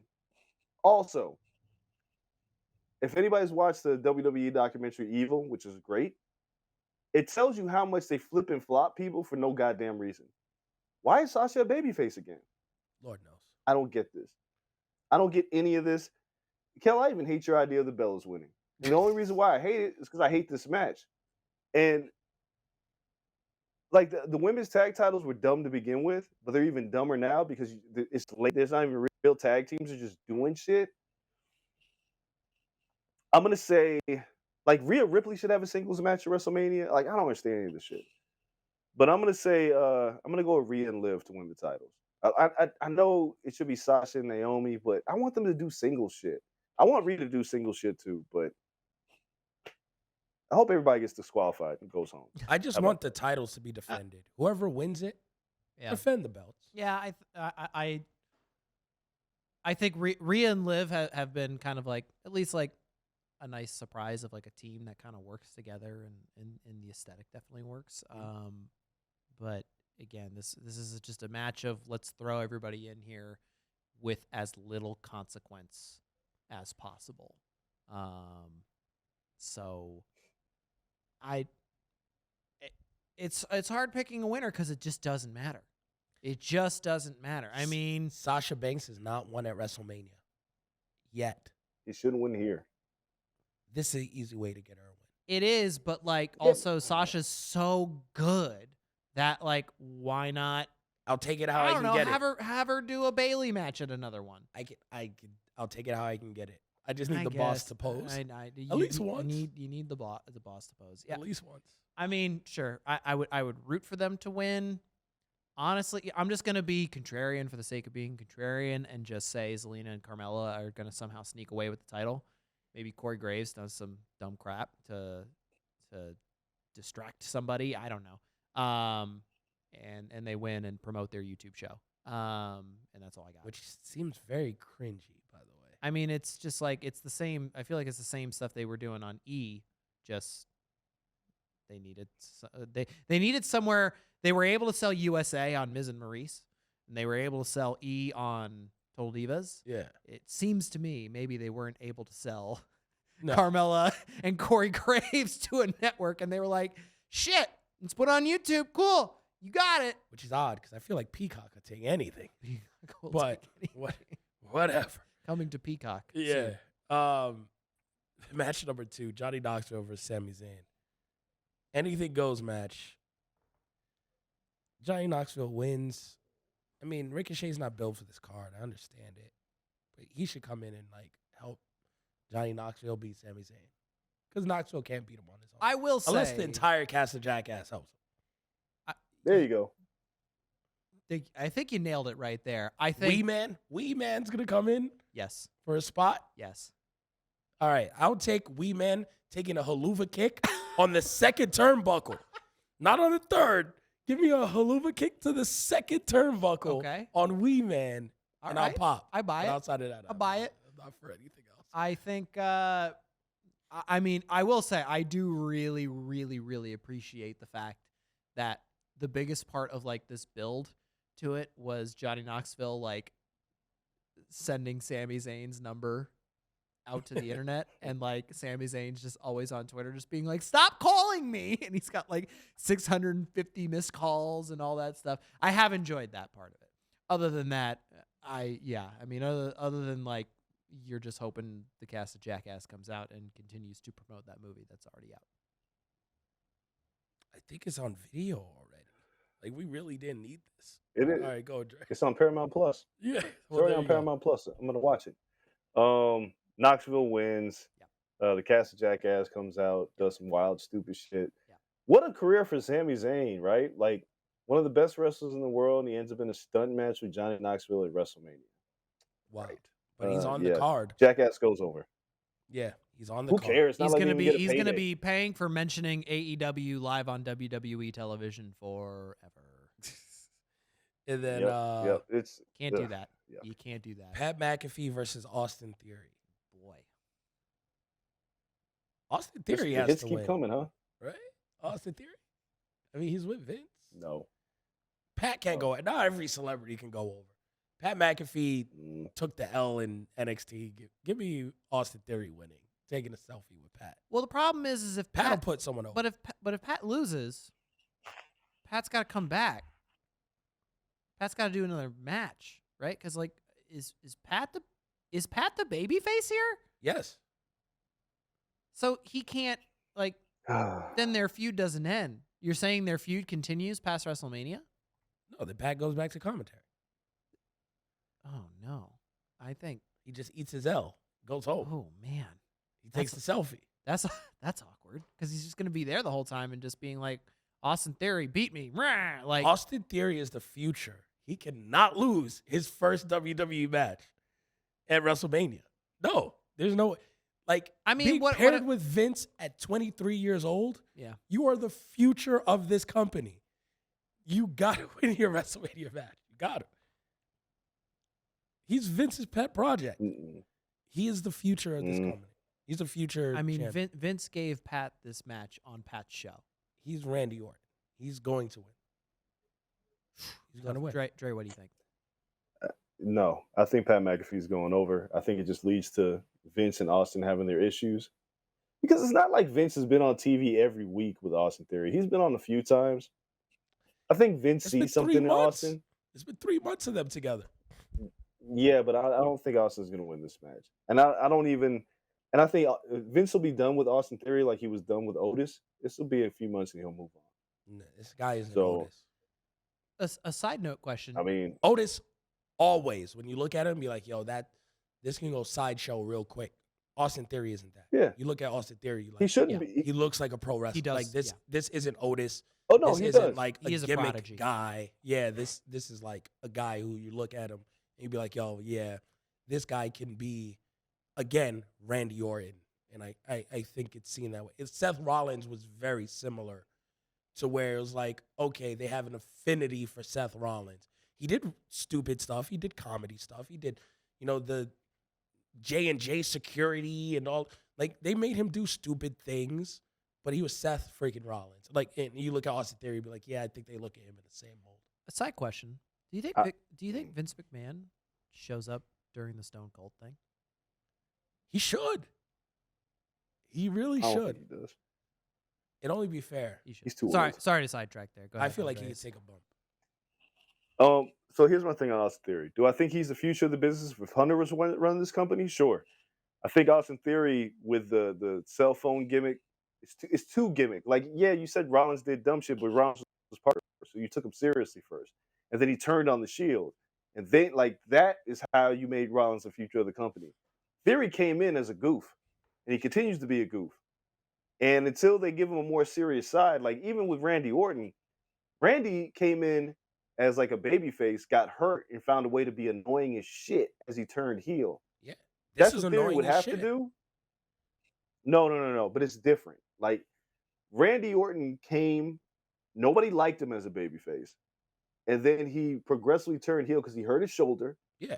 doing too much, And did like Weatherman and then promos. he cut those.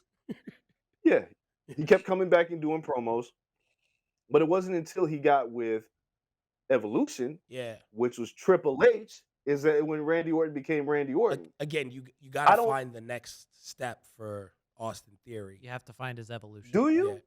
Yes. Do you have to find the next step? You know is that what? what this company's been doing? I will tell you this, and this is the only thing I can tell you that makes me have a glimmer of hope for him. They didn't change his name yet. We have Butch.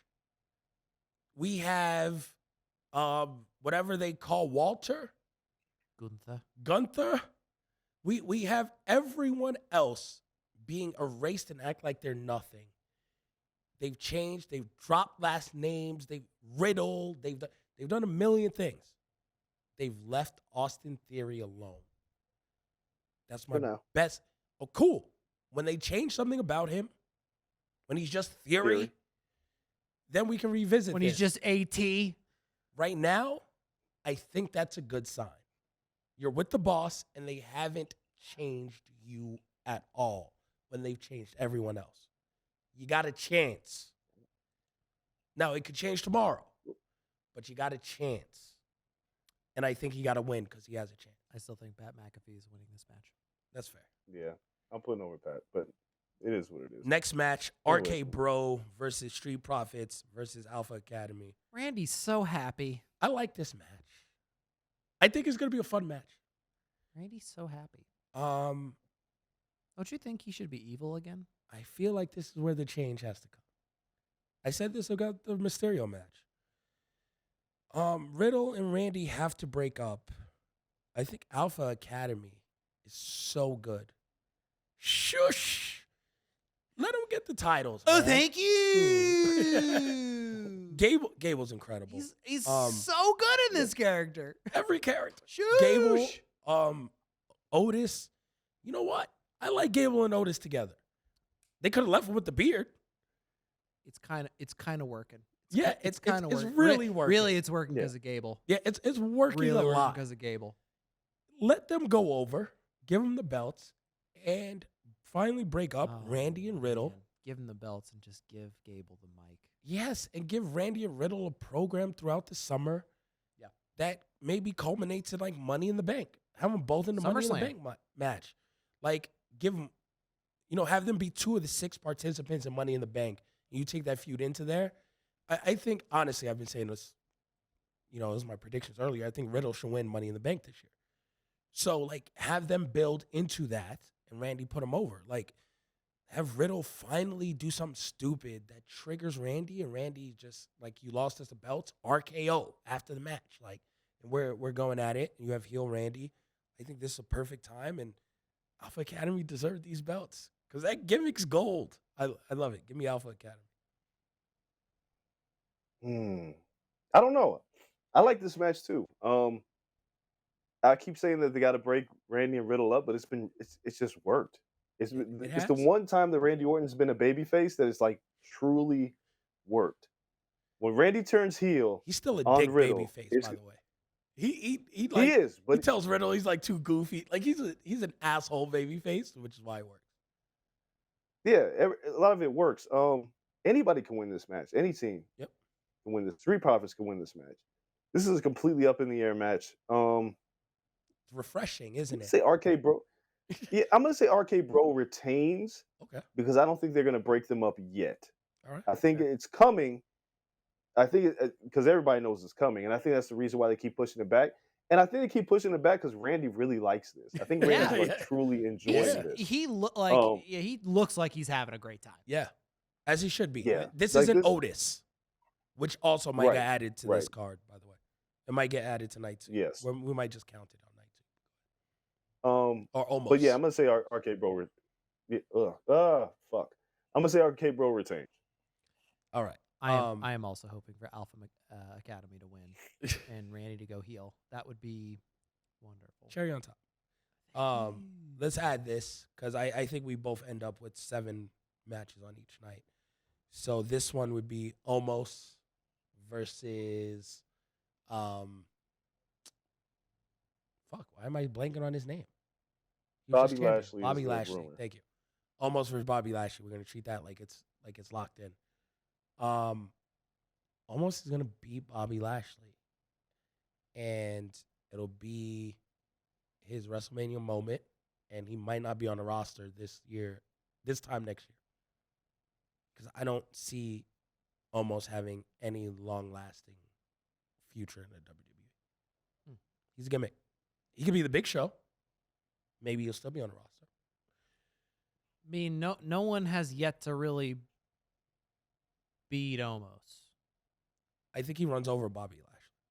That's the problem, right? Like if he is gonna be continuing as like a gimmick, the Big Show lost.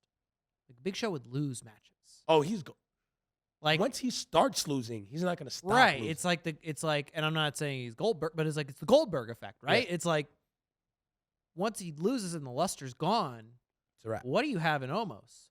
So Dre if he is going if he is going to leave like that, then I wouldn't see why Bobby Lashley wouldn't be the one to like break the stigma. No, because they think he's still the future of the company. Oh, look at this big man. He cut a promo. And then, no, like by the time summer comes, you'll be like, yeah, no, we have nothing in this guy. And then we're just going to feed him to anyone who needs to body slam a big guy. Dre, if you had to pick, who wins that match? It'll be Omos, and then Lashley should go ahead and ask for his release, because it should be he should be like, I'm out of here. If I got to lose to this goof, I'm out of here. I was just a champ. Somebody got. If that's what we're doing, yeah. But if that's what they're doing, like Lashley cool collecting a check in my mind. Like at this point, the man's like 46. Man. He looks phenomenal. Like, he does, but having him lose to Omos is just like a slap in the face. Like Omos isn't Big Show. Big Show could actually work until he got too fat. That's true. But Big Show it's gonna be a rude awakening when he. It's flops. like Commander Aziz and like all these big guys that Vince likes, and they all suck. Yep. And Omos might not be with the company next year, but he doesn't have an ounce of the charisma that the Big Show has. Nope. I saw people praising that Omos promo, and I was like, "What the fuck are you guys watching?" I did too, and then I watched it, and I was like, "What? I'm so confused." It's better than Wardlow's promo. I was like, what? Don't disrespect the name of Wardlow on this show. Right. Oh my god, I hate those people on Twitter. All right, that's a side tangent. I almost went into there. All right, so we have differing opinions on the tag match. Next, my pick for match of the weekend in terms of WWE promotion: Edge versus AJ Styles. Yo, do you understand? Real quick, aside, Dre. Do you understand this is the first time in our 7 years? We just hit 7 years of the Corner podcast last week. So last Wednesday was 7 years that we've had this show continuously. And this will be the first time in 7 years we do not preview NXT for Mania weekend because I don't even know who's on Fuck the that card. show. Sad. It's a sad day and time. Do you mean that Dolph Ziggler and Mandy Rose promotion? Oh my God, I forgot Dolph was champion. Shout out to Mike Coppinger, who's just loving it right now. I mean, I've definitely been like a staunch defender of Dolph. This makes no sense. But anyways, can we talk about the good match? Yes. Edge versus AJ Styles. I think it's match of the weekend, WWE wise. 100%. And last time I said that was AJ Styles versus Nakamura, and they left in tears because they completely ruined it. I have faith that they won't ruin this one. If they do, I hate Vince McMahon forever and ever, and I will curse his name until the last day. But this should be a good match. Give me Edge winning because AJ Styles doesn't need to win anything ever. He's amazing. To me, he's like Shawn Michaels, where Shawn's WrestleMania record was trash because he didn't need to. He just made other people look great and have great matches. So give me Edge winning. And then we figure it out after that. Because I don't know what's next for Edge. But at this point, just wrestle all the people who are good. Have fun matches. What do you got, Dre?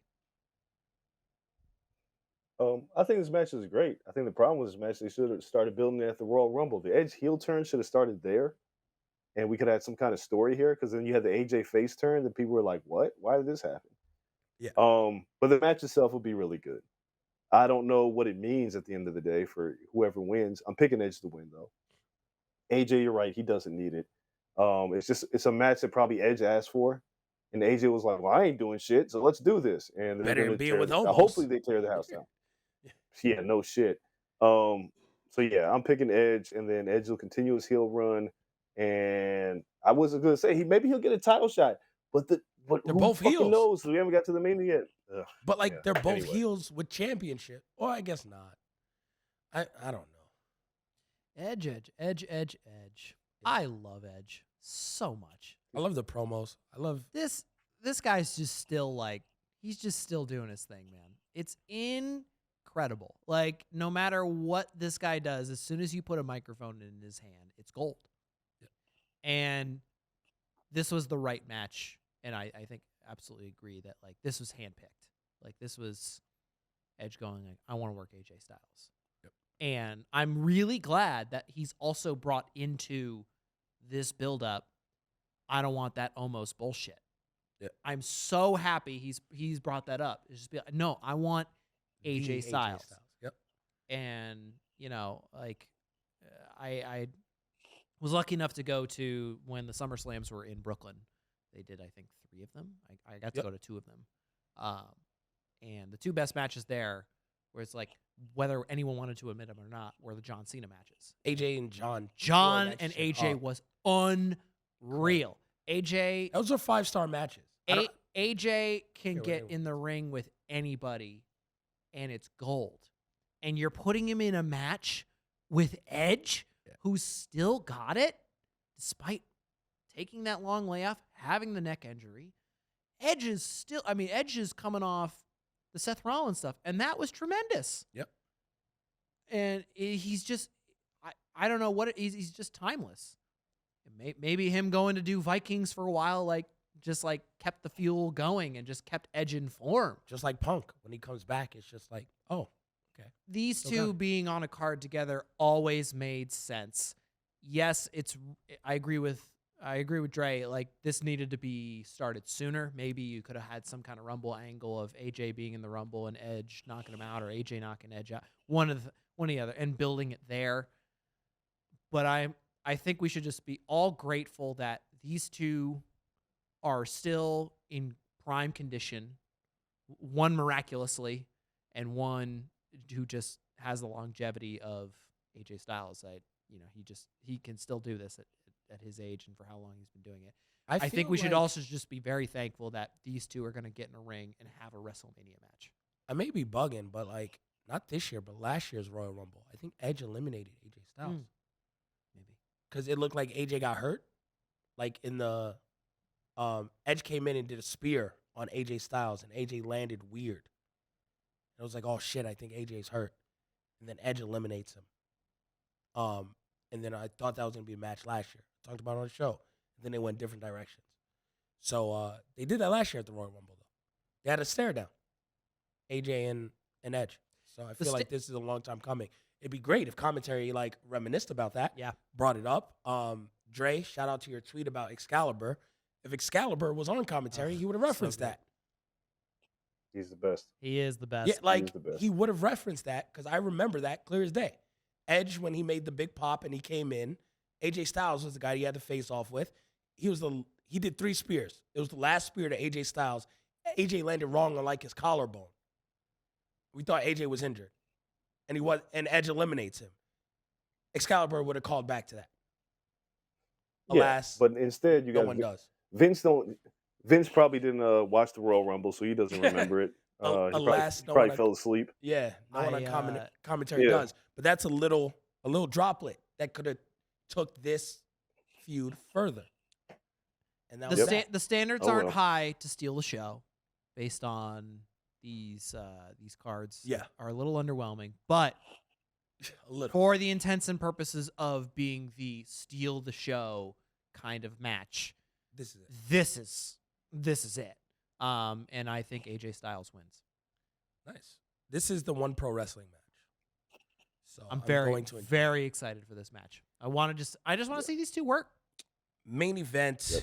This is winner takes all to unify the WWE Championship and Universal Championship. The match so we're getting one match. Belt? This is the one match that has been booked. Are we getting one belt then, or no? This is not very clear. We'll probably have 2 belts. Then that's ridiculous because then one person is just gonna lose one belt. But Brock Lesnar versus Roman Reigns. It's not the biggest match ever. It's one hell of a match. It's the only one that's been built.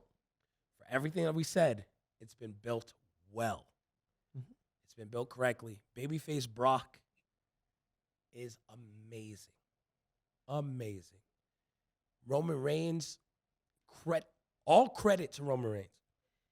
You cannot have a figure like Brock Lesnar become a babyface unless you have a heel that is equally as good. Roman Reigns is the best heel they've had in a decade. And that's why you can have a babyface in Brock Lesnar. He's such a good heel that it makes the heel of heels of this century, 2000 on. Brock has been the heel of heels. Can go babyface. John Cena could never go heel because there was never a big enough babyface in their minds, to let him do so and you feel comfortable enough for him to go heel. Roman is such a good heel that they'll let their biggest heel ever, past 22 years, go babyface and feel comfortable. All props to Paul Heyman. All props to Roman Reigns. It's not the best ever, but it's a damn good main event, storytelling-wise, in recent memory. I don't care who wins, but I think it's time for Roman to drop the belt. He's had the belt for a long time. I think you got some meat in babyface Brock. I always think Brock's here for a good time, not for a long time. If you have heel Edge, give me heel Edge versus babyface Brock. If Brock got to drop the title. But damn, I wanted to see Roman win and bring back the Winged Eagle Championship. They did it was a social only component 2 years ago where they gave current athletes, superstars, old titles. So Knock had the old IC title. And Roman had the Winged Eagle, and it looks so right. So right. And I understand there's branding now. You give the title to the NBA teams and all this stuff, and it pushes the narrative. It gets you into more mainstream when you put their plates on the side. But for Roman, if he beats Brock and said I beat everyone, I'm the greatest champion of all time, I want the greatest belt of all time, He throws away the WWE championship now and just brings the winged eagle and says, I'm the one champion. This is the one belt. I would lose my shit. Like, that to me is the culmination of Roman Reigns. And I would love to see that. But I think he's had his run. He's beat everyone there is to beat. I think you give the belt back to Brock. You build these other feuds. I think we might see this exact same matchup again next year. Or maybe even at SummerSlam. If The Rock does agree to come back. But I don't think Roman has to hold the belt all the way through. Roman chasing babyface Brock and getting it back, I think there's some meat on the bone there. And if he does that at SummerSlam, that's cool. And then you build him Rock LA. Roman Rock LA after he beats Brock. Then we can start talking about the biggest WrestleMania match ever. Because then you're in the Cena ballpark at that time. We now know what Cena is, so it's a little hard, right? Like, Cena's now a movie star as well. So, like, it's hard to catch that. But at the time, Rock was the movie star. Cena was the biggest wrestler. Yep. And that's what. So you can then say Roman beat everyone, biggest wrestler versus Rock, legacy, family ties in there. Then you may have the biggest WrestleMania main event ever next year. So I think that all happens only if he drops the title Brock here. Dre, who do you have? I got Roman. I think they've built Brock to face Roman, but I think the plan has always been since Vince got the Shield together and separated them, Roman to be his biggest star. Yeah. And as much as we love Brock as babyface Brock, one thing I'm gonna disagree with you on. I don't think Brock Lesnar has been the biggest heel in the company. I think Brock Lesnar has been the biggest attraction. He was only a heel. Even when he was a heel, the fans loved him. When he beat Rock at SummerSlam, he ended up being the babyface in that match. When he came back to face Cena in Extreme Rules, he ended up being the babyface in that match. He's not really a heel.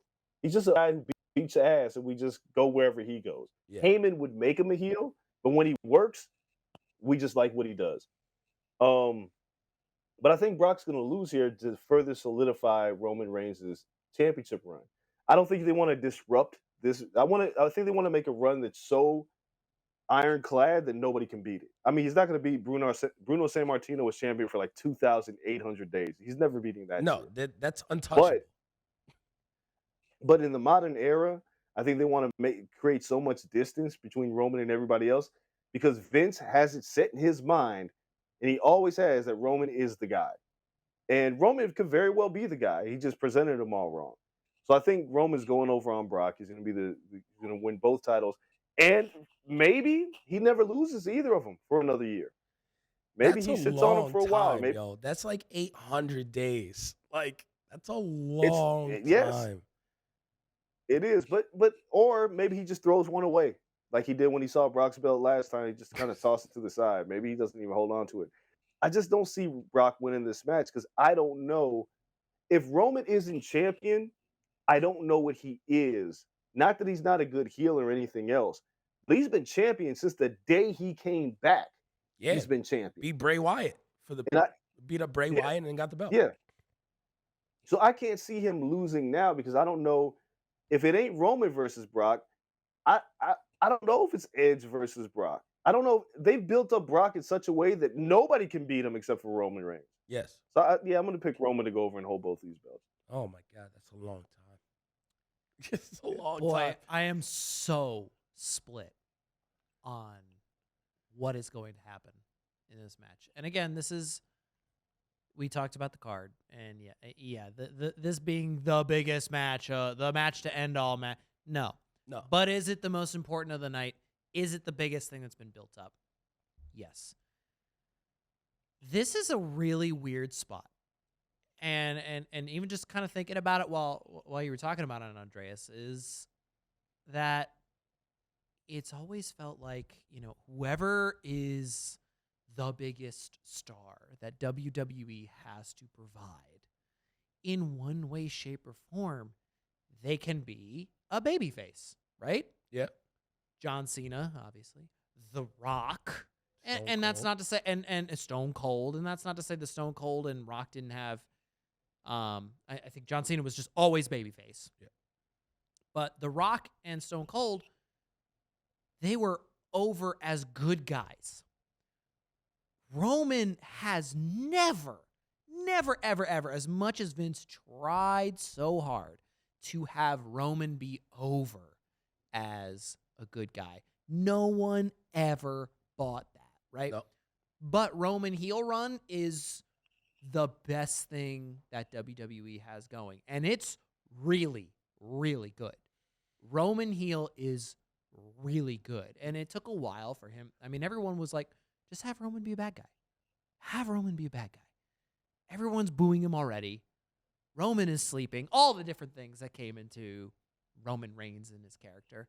And finally, he's gotten to the acknowledge me state. And it is so, so good.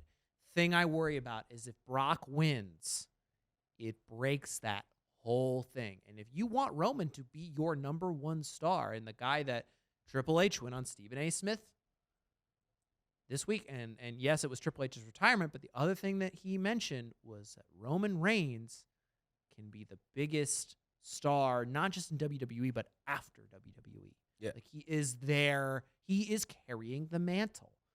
And if he loses here, do you break that? There's a very real chance you break that by having Brock go over. That's why my prediction, I agree with Andreas. I think Roman wins. And I think Roman's holding up the two belts. And I think that crowd is booing the shit out of it. Because if you have to, because Roman is the best thing you have going. And Brock has been amazing as a babyface here. Roman is your guy. He is the horse you rode in on. You need to ride off with Roman Reigns. All right, so I asked you guys a question to finish this out. Sure. Both of you. If Roman Reigns beats Brock Lesnar, holds up both belts at Mania, day 2, close the show, is he the greatest heel run of all time outside of Hollywood Hogan? Hollywood Hogan, you're not gonna match. Like that's incredible. Is he second? I will say no. And the reason I say no is because a heel is as good as the baby faces they're going against. Babyface Brock is really Babyface Brock damn is big. really good and really big. And I feel like this is because Roman's been running through people, right? Like Finn Balor lost over BS cases and they were just like, God, yeah, Roman won. It's all good. Right? Like, because they just didn't view Finn as like that big of a baby face to be. But he beat Edge on the comeback. Yeah. And Dana Bryan. Beat DB. He beat KO in a great feud. Yeah. Oh, that was. He was fucking handcuffed to the thing. Despite the handcuff kerfuffle. thing, yeah, but it was really good. He's had a good Jey Uso, the family feud, bend the knee. It is good. Is this the second best heel run ever? If No. he beats Babyface Brock. I don't think so. It's good. Dre, who do you got? Ric Flair. Ric Flair. Ric Flair is a much better heel than Roman Reigns. Like, Roman's been an excellent heel. Yeah. But Ric Flair is like the king of the heel. The Dusty Rhodes feud. This motherfucker, Ric Flair. Like, listen to this. Ric Flair was a heel, wrestled Nikita Koloff in a steel cage, Yeah. and it basically turned him babyface when he wrestled Koloff. He gets jumped by the Russians. Dusty Rhodes comes to save the day, and Ric Flair nut punches him, and the Horsemen beat the shit out of Dusty Rhodes to break his leg. He does. There is no better heel run in history. They started And throwing this shit is in the even better ring, than I Hogan. think. I saw that on a documentary. They had to rush him out because they were going to really beat his ass. Like, the crowd really wanted it. He broke Dusty's leg after Dusty came to save him from the Russians in the middle of the Cold War. The middle of the Cold War. He turned a Russian There babyface. is- Yeah, you can't match that. Dude. No, did. He did. Hogan's heel run was incredible. Flair and then Roman falls after that because But it's up Ric there. Flair cheated. Yeah, Ric Flair. It's up there, but it's like there. As like the wise people Ric say, Flair there's was levels to remarkable. this. Yeah, that's Yeah, funny. Rick was on because look, Oh my dude. God. Then Rick formed the Four Horsemen Yeah, through that, which is the greatest, like arguably the greatest faction of all time. yeah. And he cheated all the fucking time. He called himself, "I'm the dirtiest player in the game," and he cheated all the fucking time. Dog, there's no fair. better heel That is fair. than Ric Flair. And Hogan was great because it surprised the hell out of everybody Yeah. because he cheated as well. But Flair, Hogan, Roman's there. He's in the midst. Because Roman, he's there because, you know who else is there? Hunter. Triple H is there. Triple H is the power, the authority. Roman with him passes and that. Stephanie. If I we don't don't, know. if we count Vince as a talent, well, Vince may be above Roman, maybe. Well, Vince is above Roman. yeah. Vince is one of the greatest heels ever in this business. But in the ring, like Vince. Well, fuck that. No, but Vince as a in character, general, I yeah, mean, that yeah. made Austin. But I mean, but Triple H marrying the boss's daughter, having basically the reign of terror, right, and beating everybody, and being a dude while he did it. Because Triple H cheated a lot too. Him and Roman are in like the same thing because Triple H just had a long tenure with it. But yeah, Roman's up there for sure. But Flair and Hogan are like the standard of heels, and I think Savage which falls is in there somewhere as well. incredible because Hogan is the epitome of babyface, and arguably the second best heel of all time. Like that's somewhat ridiculous to be both. Yeah. Roman's comp is H. It's Hunter. Like that's the level that we're talking about. I think as far as like I think Triple H, no he's matter taking what, a step right? above Hunter now. Wherever the title was, right? And we were talking about Triple H before, like wherever that title is, Triple H's hands are somewhere on it, whether it's through him directly. Yeah. The thing where he has it a little bit over Roman, in my opinion, is that Triple H was able to put others over, especially in title pictures. We're early. See Batista, We're see early. Randy Orton. Like Reigns hasn't had that kind of like but protege. Reigns is like 36. So Hunter was like 36 Sure. before he ever got a chance to put anyone over.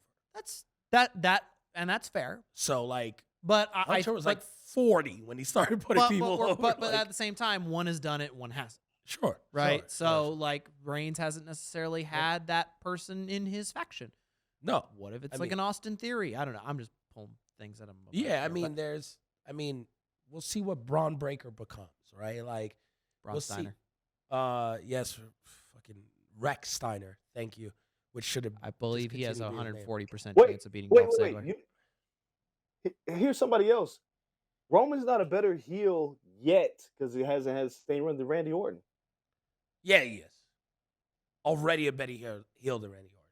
No. Yes, he is. This Nope. run is. No.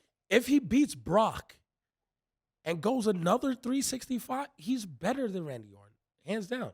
Mm-mm. Hands down. Look. Randy, I mentioned the Triple H feud. Randy Orton punt kicking the McMahon family, the whole fucking family.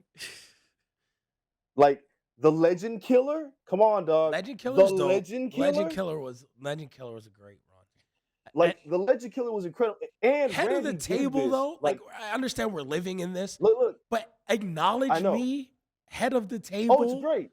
Like Don't get me wrong, but here's where I differ with Randy. Randy's heel run coming off of Evolution, right? Like the Legend Killer. Remember, he was babyface. He beat Benoit. Then the Hunter turned on. They turned back heel.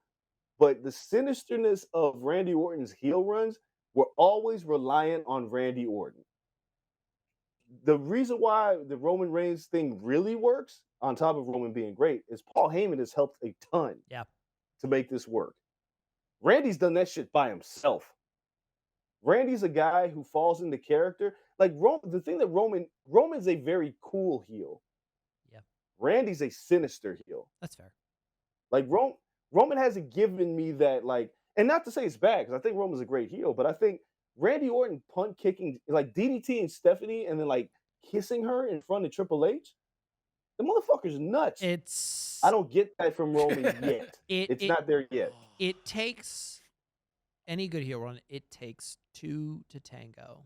I don't know if Roman and Brock babyface is good, but it's been more good in the sense of Brock seems to be the only one physically able to compete with Roman Reigns. I feel like Roman Reigns has been built up physically, but there isn't that kind of mental edge that someone like a Randy Orton, someone like a Triple H, someone like a Ric Flair has been able to accomplish. And I don't think that's any fault to Roman. I understand. That might be more of a fault of the characters he's been placed with. I understand the revisionist and the nostalgia of those. I understand. We have time to grow. We've seen where they have gone. I understand that. When you add taglines and gimmicks like head of the table, acknowledge me, all of these things, making his cousin bow down to him, Hell in a Cell, you add all of these things as a collective. If you beat babyface Brock, not this moment, I understand. If you beat babyface Brock and you go on to hold the title, when you take that collection together,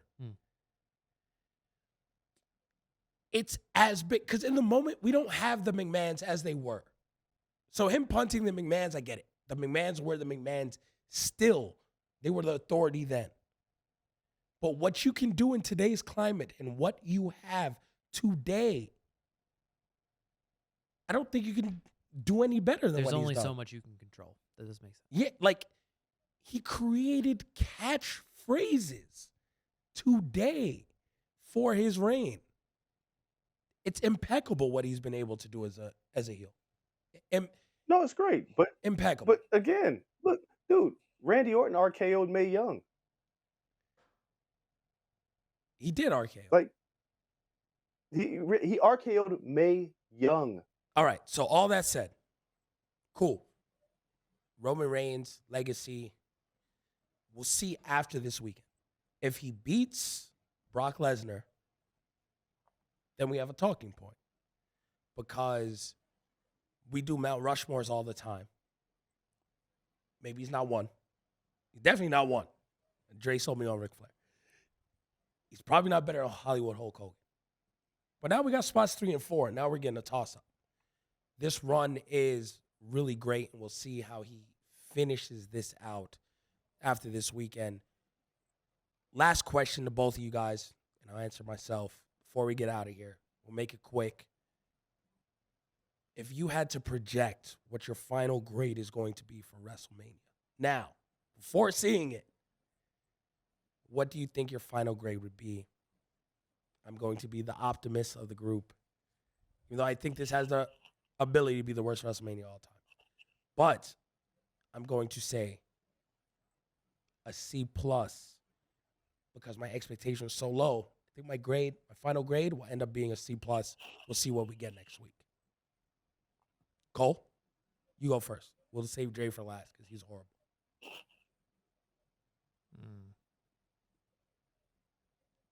Overall, we just ran through the whole card. I'm going to give it C-. C-. It's not bad. We just did 14 matches. It's not bad. C-. Like, I'm, again, expectations playing a part of that. That's not great. So, could end up being worse. Could end up hating it even more. But maybe I'll be shocked. I'm praying for Edge and AJ Styles. That's all I got. If Stone Cold ends night 1, I'm going to be hyped. So, like, that will be cool. That'll help my grade. Dre. C-. C-. It's That's not bad from you. That's not bad from you. Because I think some of the matches will be better than we expected. But the problem is like the women's tag match is bullshit. The Charlotte and Ronda might actually be better than what we expected. But then we got so many matches on this card that just feel inconsequential and stupid. Madcap Moss isn't going to deliver. No. C-. I'm gonna say a C-. If I give it a C, I won't be too surprised. Then I wouldn't be surprised I gave the fucking show an F. But I don't think we'll get an F because I think at least Brock and Roman will deliver, and I think Edge and AJ Styles will deliver, and Bianca and Becky will deliver. So it won't be an F show. So I'm gonna go C-. Yeah, having Stone Cold show up for the first time in like 20 years, not gonna be No, enough. not quite the first time he showed up in the last 20 years. I mean, he did. Yeah, he shows up. He shows Oh, up. he a did lot. with Mick Foley, right? Well, Like, no, he did the thing with who was it? Hulk and Rock, Rock. and then he showed up with Foley. He shows up. Occasionally. Shows up, but he doesn't do like stunners. So Yeah. Yeah. No, he did one on the New Day. What? And Xavier Woods took a mean stunner and sold it like though. the late great Scott Hall. Hey, though, let me tell you though something. Xavier Woods, that small package, quality work, Yes. quality wrestlingmanship. Man, it's been a great pod. We're almost at 3 hours. So we appreciate all of you guys for staying with us, just giving a full breakdown of what we think is going to happen this week. When all the indie shows happen and everything else happens, I'll be sure to recap everything. Flood Twitter. If you made it through this entire show. Flood Twitter, send congrats to the old man, Andreas Hale, because by the time you guys hear this or by the time I record the next podcast, he's probably off in being a father of 2. So congrats to you, old man. Enjoy it. It's going to be fun. I have 3 of my own, 5 total. Currently, my oldest stepdaughter and my oldest daughter are running amok in my crib. And it's an incredible journey. So I can't wait to see you with multiple children. It's going to be so fun. Enjoy the entire process. If this is the last pregnancy process, make sure you take it all in, because I don't even remember them like now. Like I feel so old. Like it's so far removed. Enjoy these small moments, man. It's fun. Yeah. So we'll see. Baby comes when baby wants to come. So Baby gonna come soon. We're ready. Soon enough. Like we in crunch time. And then I'll disappear for a little while. If I'm gone, all the listeners know I'm taking my 2 weeks off of paternity to be a dad. My one question is like, at what point in the delivery process does like Andreas's wrestling brain turn on and he just Jeff Hardy's? So it's like, is it like when you're getting in the car and you just gotta break down the music, going into the hospital, break down the music? Yeah, as soon as the baby comes out, like the first yell. Yeah, that's when it comes out. Just gotta hardy it up for the first yell from the baby. So Andreas, what are you doing? Things are happening. Yeah. That's it. You cut the cord.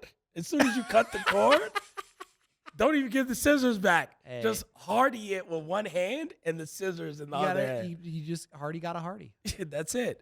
That's like the run-in. Yes. You'd be like, yo, sorry, wife. I know I should hand you the baby, but right now it's time to dance. Early congratulations to one Andreas Hale. Yes. So thank you guys all for listening. As always, I'll make this exit short and sweet. Make sure you follow us on social media at Corner Podcast _ on Twitter, Corner Club for Life on Instagram. Check out our YouTube, Corner Podcast, on there for all the videos. Thank you, producer Coale, Bebe, for joining us today. Shout out to Blue Wire Studios, everyone here at the Wynn Resort Hotel in Las Vegas, everyone in the booth. For Brian, sure. Luis, filling in today. It was a long one. Thank you, guys. Thank you, guys. We appreciate everyone. Until next time, we're out.